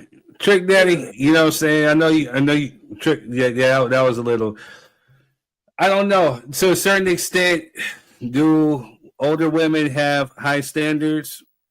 Yes. I think that, they're supposed to. You know what I'm saying? At this time in life, I mean, they're not they're the standards that they should have. I can't speak 'cause I'm not a woman, but you definitely don't want no dude that you have to take care of. You don't want no dude who's not going to respect you. You don't want no dude who's going to sit here and just leech off of you. You know what I'm saying? Like, you want a dude who's going to give just as much as you give him. So, you know what I'm saying? So, yes, older women should definitely have high standards. I think what's wrong with the dating world today, and I don't think it's the older women. The older women seem to have a lot more sense. It's the younger ones. No offense, adoration, like younger than you. You know what I'm saying? From what I'm seeing online. What I see online and that we see on TV, whatever, it's these women that have high unrealistic standards. You know, standards that they hold high, but they don't have with themselves. You know what I'm saying? So I think that's more so the problem, but not necessarily what an older woman has. The older women that I know, when I would hear them conversate, you're like, hey, I ain't got no time for games. You're either going to be like this or you're out of here. They ain't got no time for games. Absolutely. And I think too, I think one of the things that I see with some younger people that is a problem is a lot of people, they hold things that are not important in high esteem. That's what I see. And this is not just coming from this generation. I think it's coming from last generation as well, because there is a lot of generations who prioritize stuff like, well, even if he cheats and come on, let's talk about our grandmothers, people like that. Is he taking care of you? So people are like, okay, well, maybe I shouldn't worry about if he's a good person or his character. Maybe I should worry about if he's willing to pay my bills. That is honestly coming back from past generations. That's what you're taught. But when you get in the dating field, you find out, okay, I can pay my own bills. And then on the guy side, well, is she cooking, cleaning, da-da-da-da-da-da? And then you find out when you get in marriage, none of that stuff is important. Y'all eating ravioli from the can anyway. You ain't got time. So, I think that that's what's happening with this generation. We're hearing these quote unquote standards from, older generations, and we're thinking, okay, this is important. But once you get into the dating field, you're finding out you really just need somebody who's willing to sit beside you and hold your hand. That's exactly it. But back to the older women, saying the older women are like, we've sat up there, we've had these conversations with the 50-50s, these other the love and hip hop chicks, city girl types, but it's real talk with a woman, an older woman, is saying, hey, man, what do you bring to the table? Because especially if she has kids, if she has other stuff going on in her life, if she's handling everything that she's handling and you do not meet her halfway or exceed, then she's not going to want to deal with you, especially if she got kids. You know what I'm saying? Yeah. Like, she has to have high standards. Absolutely. And the thing is, too, she don't want to be 100 and still a fiance or still dealing with a baby daddy. You know what I mean? Like, and then you get the conversation of, oh, why didn't you pick better? Then, oh, why do you have high standards? Oh, why don't you pick better? And it's like, which one? Pick better or have high standards? Right. You know what I mean? But I think like that goes across the board. Those two are, to me, synonymous. They are synonymous. If you have high standards, you tend to pick better. You know exactly. It's not too many women out here willing to date trick daddies. So No, you know what I'm saying? ew. With the money or not. No, Now, it's just disgusting. Hey, Disgusting. I know a few. I know a few. No, I mean it's not. You know a what I large mean? Especially portion if he's paying for everything. Especially if they got it, especially when it comes to there's some women out here who be eyeing dudes' wallets. You know what I'm saying? But that's the thing, though. That's what I'm Trick Daddy saying. didn't ran his course. Trick Daddy been Exactly. doing They're this for gonna eye 30 his years. wallet. Take Well, but there's women his age that are like that too. I believe it. I believe it. But what I'm saying is, we've watched Trick Daddy for the past 20 years with this same intensity. And sir, if you haven't figured it out by now, you shit out of luck. You know what I mean? You might want to go sit down somewhere. No, really. And you know what I mean? Hey, whatever you get, don't come on TV and tell us about it, because we really don't give a shit, to be honest. You know what I'm saying? Where's Trina at? You know what I mean? That's what I was wondering. She married somewhere. He was talking like, man, she couldn't put you on a show or nothing. Like, you know what I'm saying? She got a whole lot of shit going on. Trina ain't got no bad bitches for you. You know what I'm saying? You ran through all her friends too. Like, sir, you're just making horrible decisions in life. I seen your hairline. You know what I'm saying? It's horrible. You know, That. Well. you got anything to add, Jess? Before? Nope. Yeah, he's just a hoe. That's it. I love Trick Daddy, man, because Trick Daddy love the kids, but I can't rock with that one, bro. You tripping? You know what I'm saying? Trick Daddy, you my mama age, and if you talk to my mama like that, I'm gonna punch you in your throat. That's real talk. You know what I'm saying? If my mom don't already punch him in the throat, you know what I'm saying? I would never, sir. You know what I'm saying? Right. You out here dating people's aunties and moms and grandmoms and shit, bro. You can't be talking to them like that. That's still like to be ratchet. You probably be on Facebook Live or IG Lives or whatever type of lives, acting ratchet. You know what I'm saying? Like, trying to fight folks through the phone. Well, they belong together. Linda Turner. They ain't my goddamn mama. You know what I'm Right. saying? Shit. Go find you one. You know what I mean? Shit. Inauthentic. But yes. Let's go, man. Yeah, that's enough for Trick Daddy, man. That's enough for Trick Daddy Dallas. So we're coming towards the last part of the show. That was a fun segment. So yeah, we have the last part. We have LeBron James versus Stephen A. Smith. So for those that don't know, a little backstory. LeBron James ran up on Stephen A. Smith. Matter of fact, he ran up on him at the game that me and Jess were attending because some of the stuff that Stephen A. had said about LeBron's son, and and I'm gonna go on the record, and I hope whoever's watching put this out and they stream it and it goes viral. I am a certified LeBron James hater. You know what I'm saying? I am a Laker fan, but I used to be a LeBron James hater, but as if he's wearing the purple and gold, he's wearing that jersey, then guess what? He's one of us. And at the end of the day, I root for Bronny James, because I seen the scrutiny that he was facing coming in. The whole dynamic of what LeBron James accomplished by getting his son into the NBA. It is hard to get into the college level, to even the high school level, but college, let alone the NBA, and he's in there, and the first father and son duo to do it on the same team. I mean, that's history, for what he's done to be in his kid's life and to make the dude is playing for the Lakers, his first NBA team, he's playing for the Lakers. You know what I'm saying? So he's going to need time to develop because he's a rookie. So they put him in the G League so he can get some NBA legs underneath him.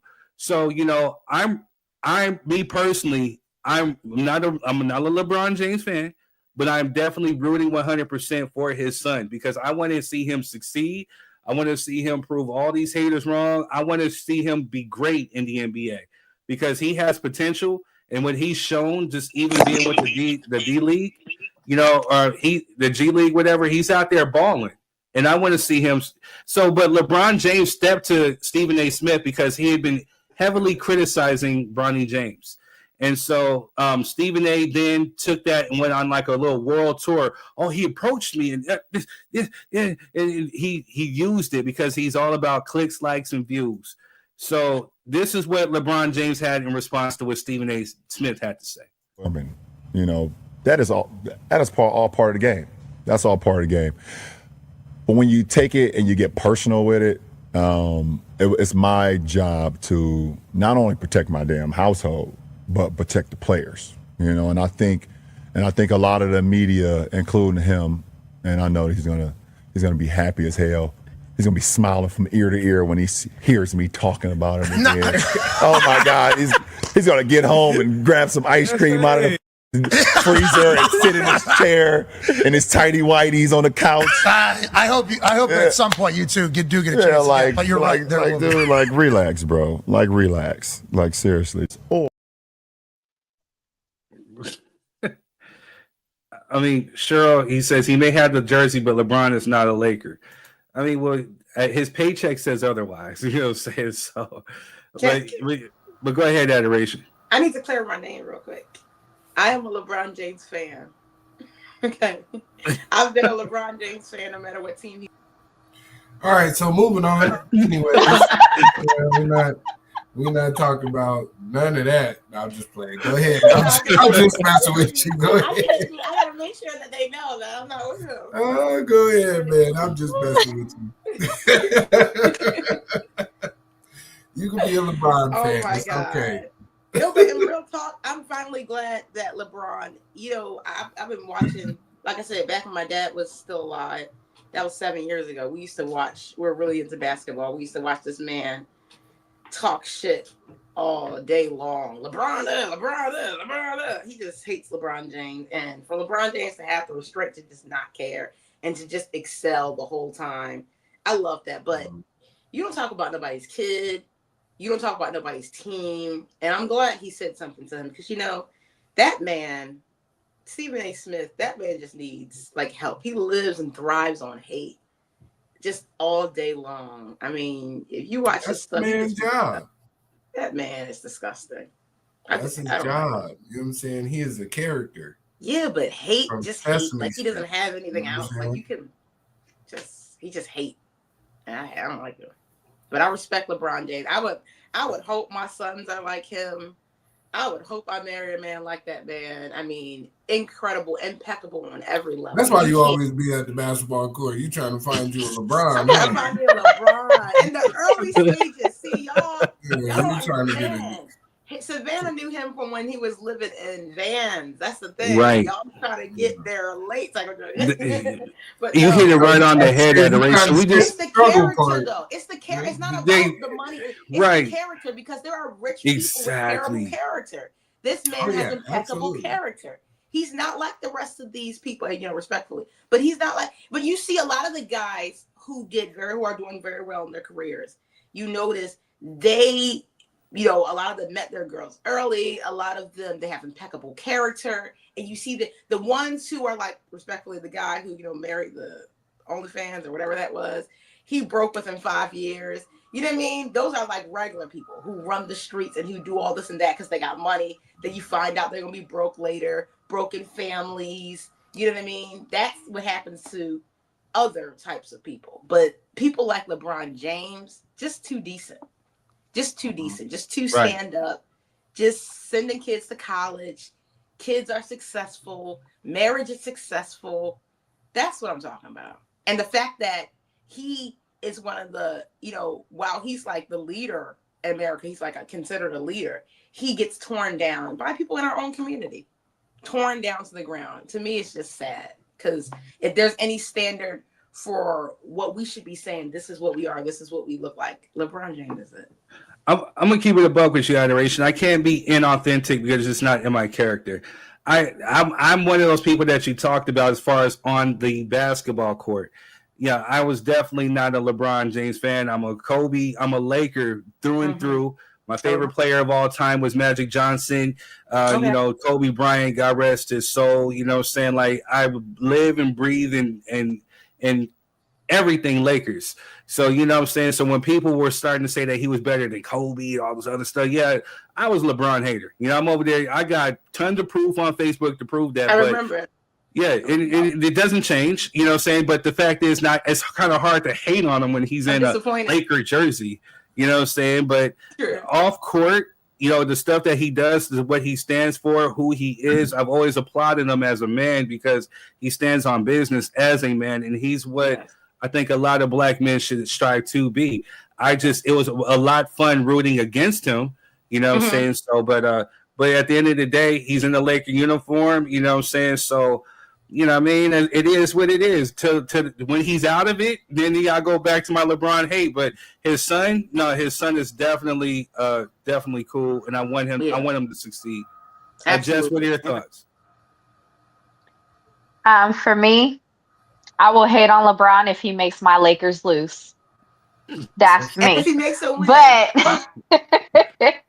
But I do like his character. I've always liked his character, how he is in his marriage, how he is with his kids. I totally respect that about him. But as a Laker, nah. But like you said, Third, he does have that Laker paycheck. So yes, unfortunately, he is a Laker. But I agree with him getting on oh boy about his son. Like, you ain't gonna talk about my kids. No way. Nah, that's not gonna fly. And like LeBron said, you know what I'm saying, it's one thing to critique. He said that he would be a hypocrite if he sat here and said that, hey, you know, I'm gonna tell you not to do your job. You have a job to do, that's fine. When it starts to get personal, then that's when it became a problem. And he stepped to him as a man. And I'm 100% with it. And I'm gonna say this on behalf of Laker Nation, whether we like him or not, he's in the Laker uniform. I guarantee you, Stephen A., if LeBron would have swung on you and you would have swung back, you would have not made it out of LA. No. Yeah. We would have stuck up for him. We would have stuck up for him. Eric would have been talking ish about his hairline, but still throwing dukes, beating your ass, Stephen A. On behalf of LeBron. You ain't touching Laker gang around here. That's what we don't do. We don't do. But go ahead, Quest. Man, I'm not a Lakers fan, so none of this has shit. Get the funk in. You know what? I'm not. Yes, click them off. Click them off. Talking about. Oh, you from California? You talking about I'm not Laker fan? The funk. You better not say Clippers. What if I thought he was like a Celtics fan?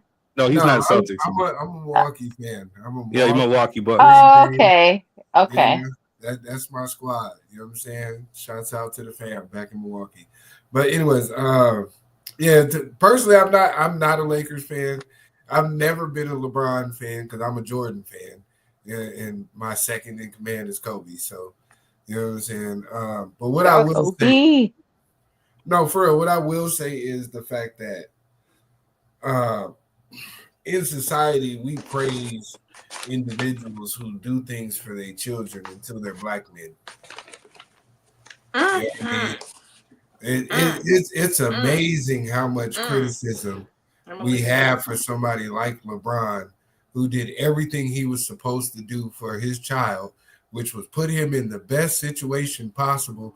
Regardless of it, he did it because he's a superstar or he's a multimillionaire or the best basketball player on the court. Whatever the circumstances are, that's my child, and I'm supposed to put him in the best position possible. If you feel like he don't deserve it, oh well, have you some kids be better than me, and then put your kids there. Otherwise, shut the fuck up. You know what I'm saying? We seen it happen with the Ball brothers.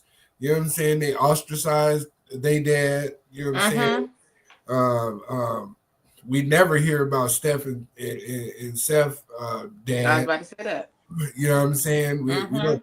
So my problem is with Stephen A. Smith in regards to you being a black journalist.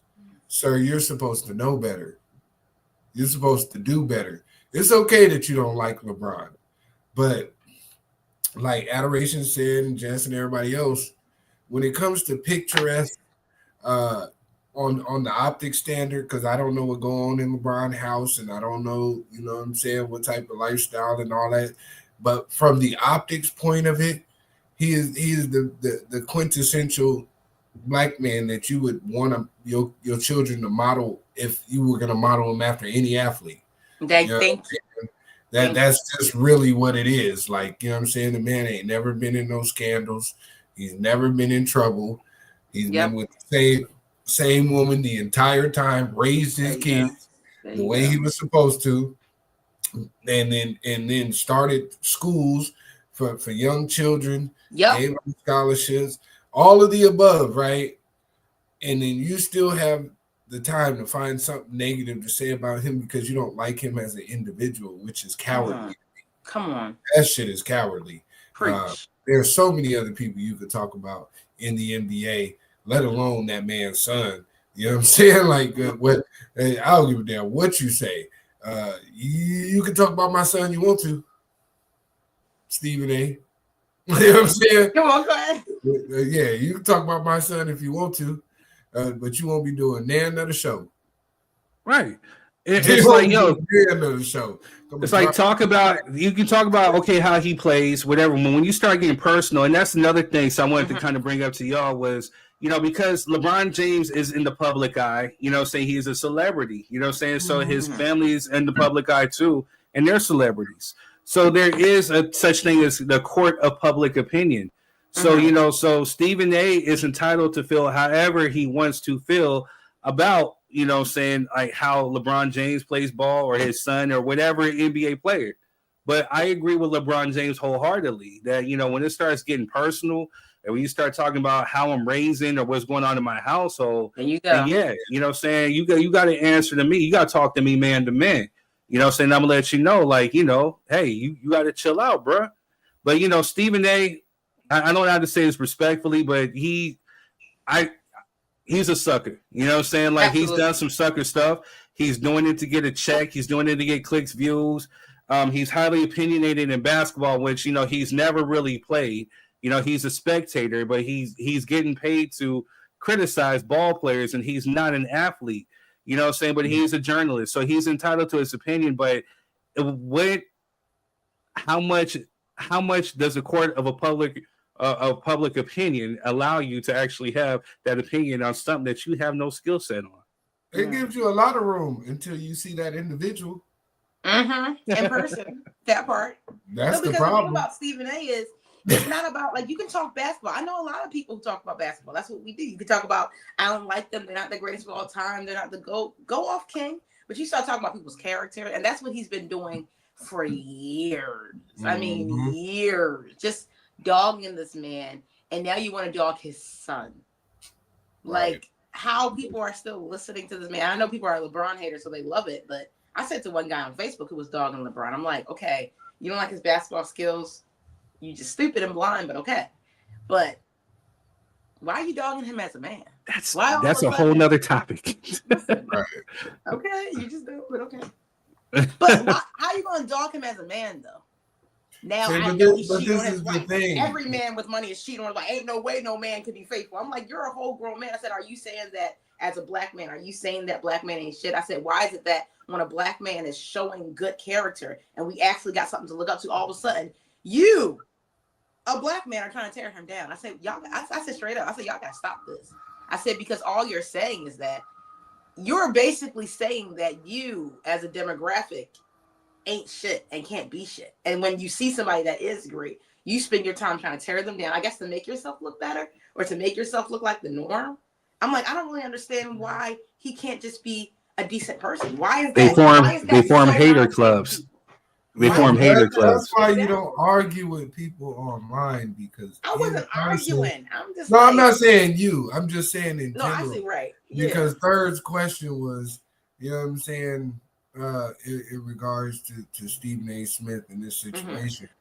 A lot of that goes on because these people know they are never going to see the individual that they're talking shit about. That part. You know what I'm saying?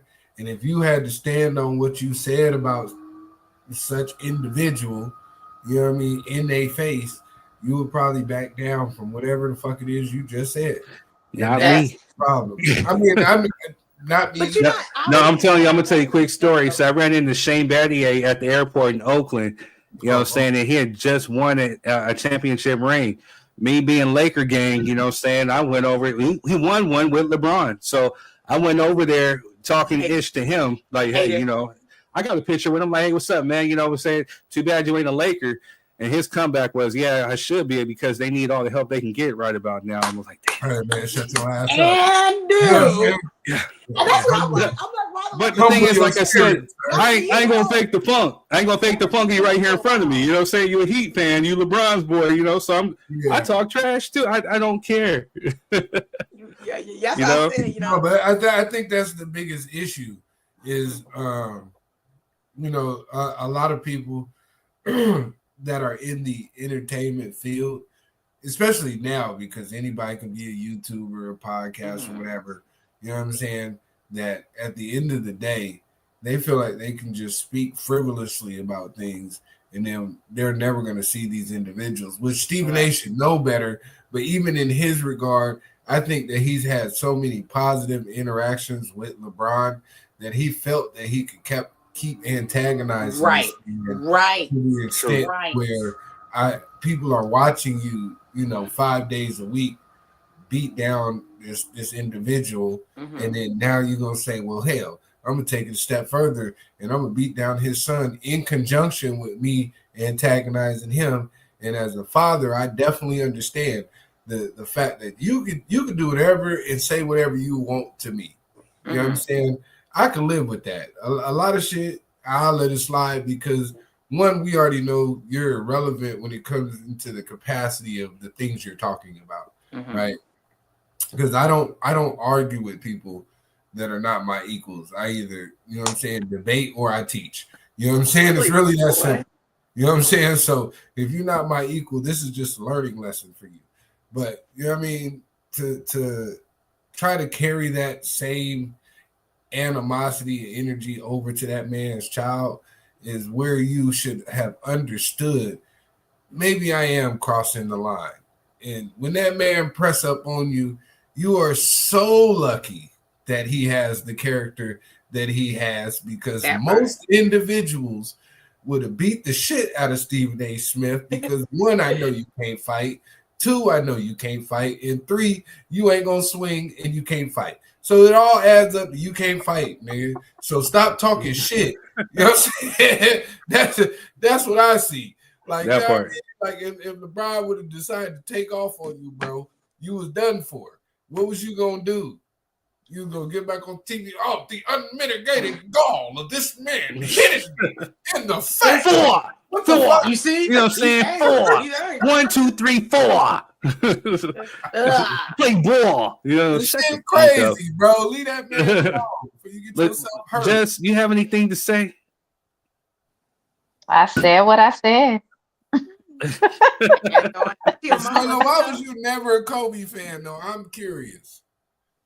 All right, now we can talk. We got that out the way. We can have some fun with it. Yeah. So here's the thing. I grew up with Kobe. You know what I'm saying? Jess probably grew up with Kobe, you know what I'm saying, from his inception into the NBA till he retired. I was in 8th grade.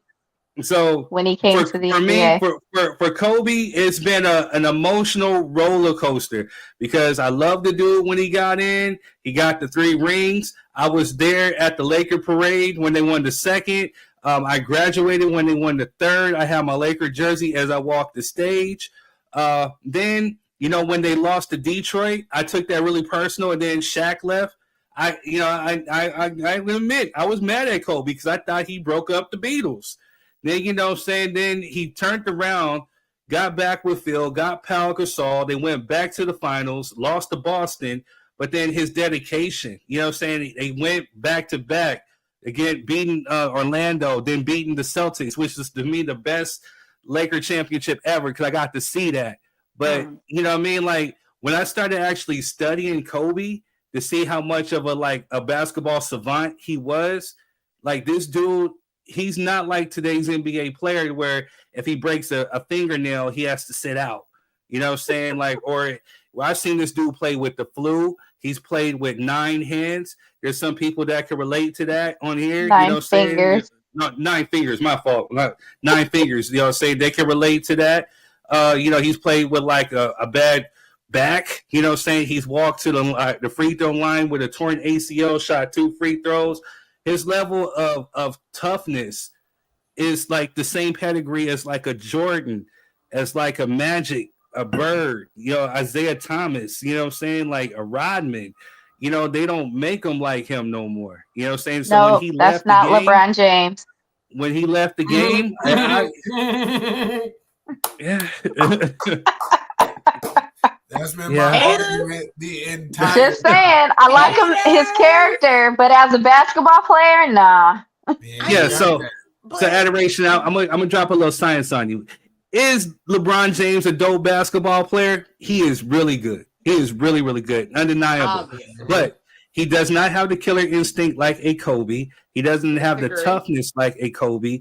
And there's been times when he's actually kind of like disappeared. You know what I'm saying? But That's the the one thing. thing, Y'all just like his hairline. Smith. When did he disappear? No, I'm he's serious. disappeared.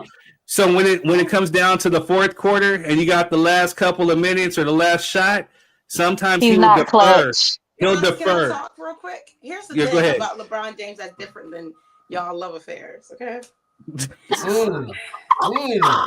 A love affair. Let that sink in for a minute. I'm sorry. Oh. No, I understand. You grow up on somebody. It's hard.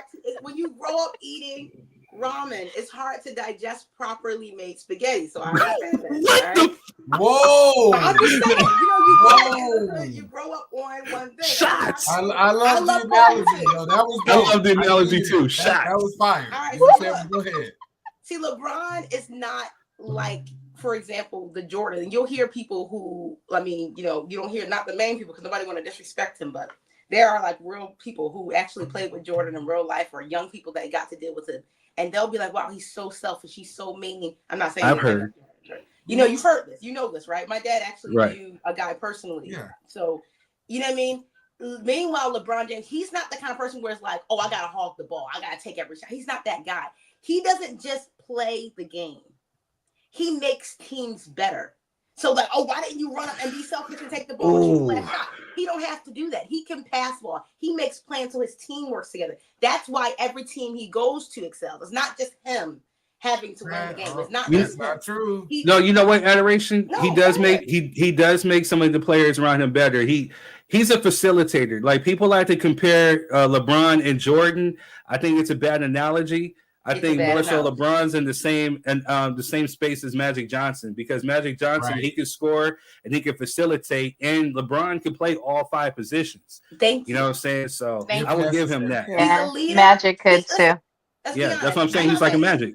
And my thing is this: I'm not the kind of person. I'm sorry for the analogy. I'm just teasing y'all, but I'm not. No, the that's kind all of good. person- It's trash talk. This is what Exactly. we aren't sensitive up here. It was a good analogy. Yes. But Kobe's still the best. I'm gonna use it on somebody. I'm sorry that you eat top ramen all day and we or eat one pasta. woman down, You know what I'm saying? because the other one was better. But LeBron James is in a world, let's just be honest, he's in a class of his own, and we all know that. Now, you got to single him out in one little place and say, oh, he didn't take the last shot in the fourth quarter. He's not clutch, in order to try and bring him down, because, like you said, he plays all five positions. He is the one who makes the teams better. He leads teams to championships. He really is that nigga, and there really is nothing you can really say. Now, you, like I said, you can single him out and say that this person was better than him in this one area.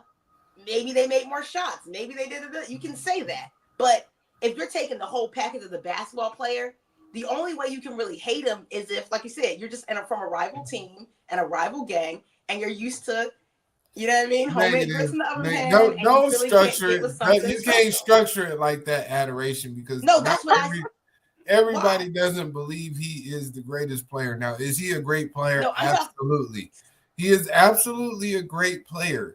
But when it comes to, so let's compare LeBron to somebody like Allen Iverson. Okay. Ooh, good one. Allen Iverson is a way better basketball player than LeBron to me. Yep, he is. Yeah, I agree. If you want to, he got handles. He got handles. Man is small. He got the tenacity. He's Tough. got the killer instinct. And he was never a Laker, and I liked him. When it comes down to winning, nobody gives a shit about your feelings. Nobody gives a shit about how LeBron James wins. What are you talking about? Not all the time. He has not all the time. He has more losses in championships. He has more losses in championships than wins. He did not win any championships at Cleveland. Yeah, he did. He got one. He got Oh, one. he did. He got one. Okay. Yeah, when he went back. But the Warriors were whipping his ass. Wait, no, but hold on though. Hold on. And here's the thing though. Here's the thing. That's the I thing hit a about nerve. it. I'm sorry. You want to Edwin. say, okay, he had this, he did this. He won in Cleveland, but he didn't win in Cleveland. The Warriors, let's be honest. I mean, we're gonna all be honest about this, right? Mm-hmm. The Warriors are stacked. They were stacked. Let's be honest. True, There was no but- team. So wait. Okay. Wait. Come on. The Warriors, they blew through every single team in the West like it was nobody. I mean, yeah, the West is y'all are just like, pork chop. Naturally put together. Listen, and y'all know that for Cleveland with the little raggedy team he had, and let's be honest, respect to all the boys with the raggedy team he had that couldn't do nothing before he Kyrie is raggedy. Kyrie is raggedy. Kevin Love. Wait a minute now. Kyrie got better. Okay, I watched before, and then he Kyrie was good then. He was good then. Kyrie was dope. They won hella games when LeBron was going to get wait. When LeBron was going to get the rest of his hairline filled in, Kyrie was holding that team down. He sure was. No, there will be no Kyrie. No, I will back up adoration on this one point. I will on this one point when LeBron, when he went to his first championship, that Cleveland team was raggedy because he had there was nobody. Anderson, Varejao, and all. He was nobody. So he took him to the championship, but he lost the championship to Dallas. You know what I mean? Wait though. Stop right there. And this is what I can't stand about Stephen A. Smith. He goes, Cleveland's ragged. They could never win a game. They're gonna lose. They're horrible. LeBron James, he's just gonna make them worse. Then LeBron James comes. Of course, Cleveland, they struggled, but then they beat the Golden State Warriors. It wasn't LeBron. The team was great. The team was amazing. He had a stacked team. Like, come on. Was this the second time he went back to Cleveland? It was the second time he went back to Cleveland. Oh, okay. When he went crawling back to Cleveland. Okay. That nigga go where he did. No, so what happened was during that series, during that, I don't want to talk about it. I'm still having nightmares of how he got to the Lakers. Okay, but they paid that nigga. That was Magic Johnson. He did that. It's all his fault. We will kiss you. You love him. We will kiss you. I do. You welcome. That's what they said, and that's how he got. But so the thing is, Cleveland, the Warriors were whipping that ass. You know what I'm saying? And then when he kicked, or whatever happened when Draymond kicked him in the nuts or something, whenever he crying, Draymond got ejected. I don't know how he got, but then that's when it turned, and then that's when they won. But that was his only one against the Warriors. But the Warriors have been spanking that ass. That was his. Stephen Curry owns LeBron. You know what I mean? I love y'all. We can finish this backstage. We're at that. Yeah, I like Steph Curry too. I love you guys. Thank you guys for tuning in. Make sure you guys hit the like, share, subscribe button. Make sure you share. Thank you to the rebroadcasters. Thank you for the non-haters. We love you. Keep coming in. Keep continuing to love and grow. We will see you on the next one. Peace.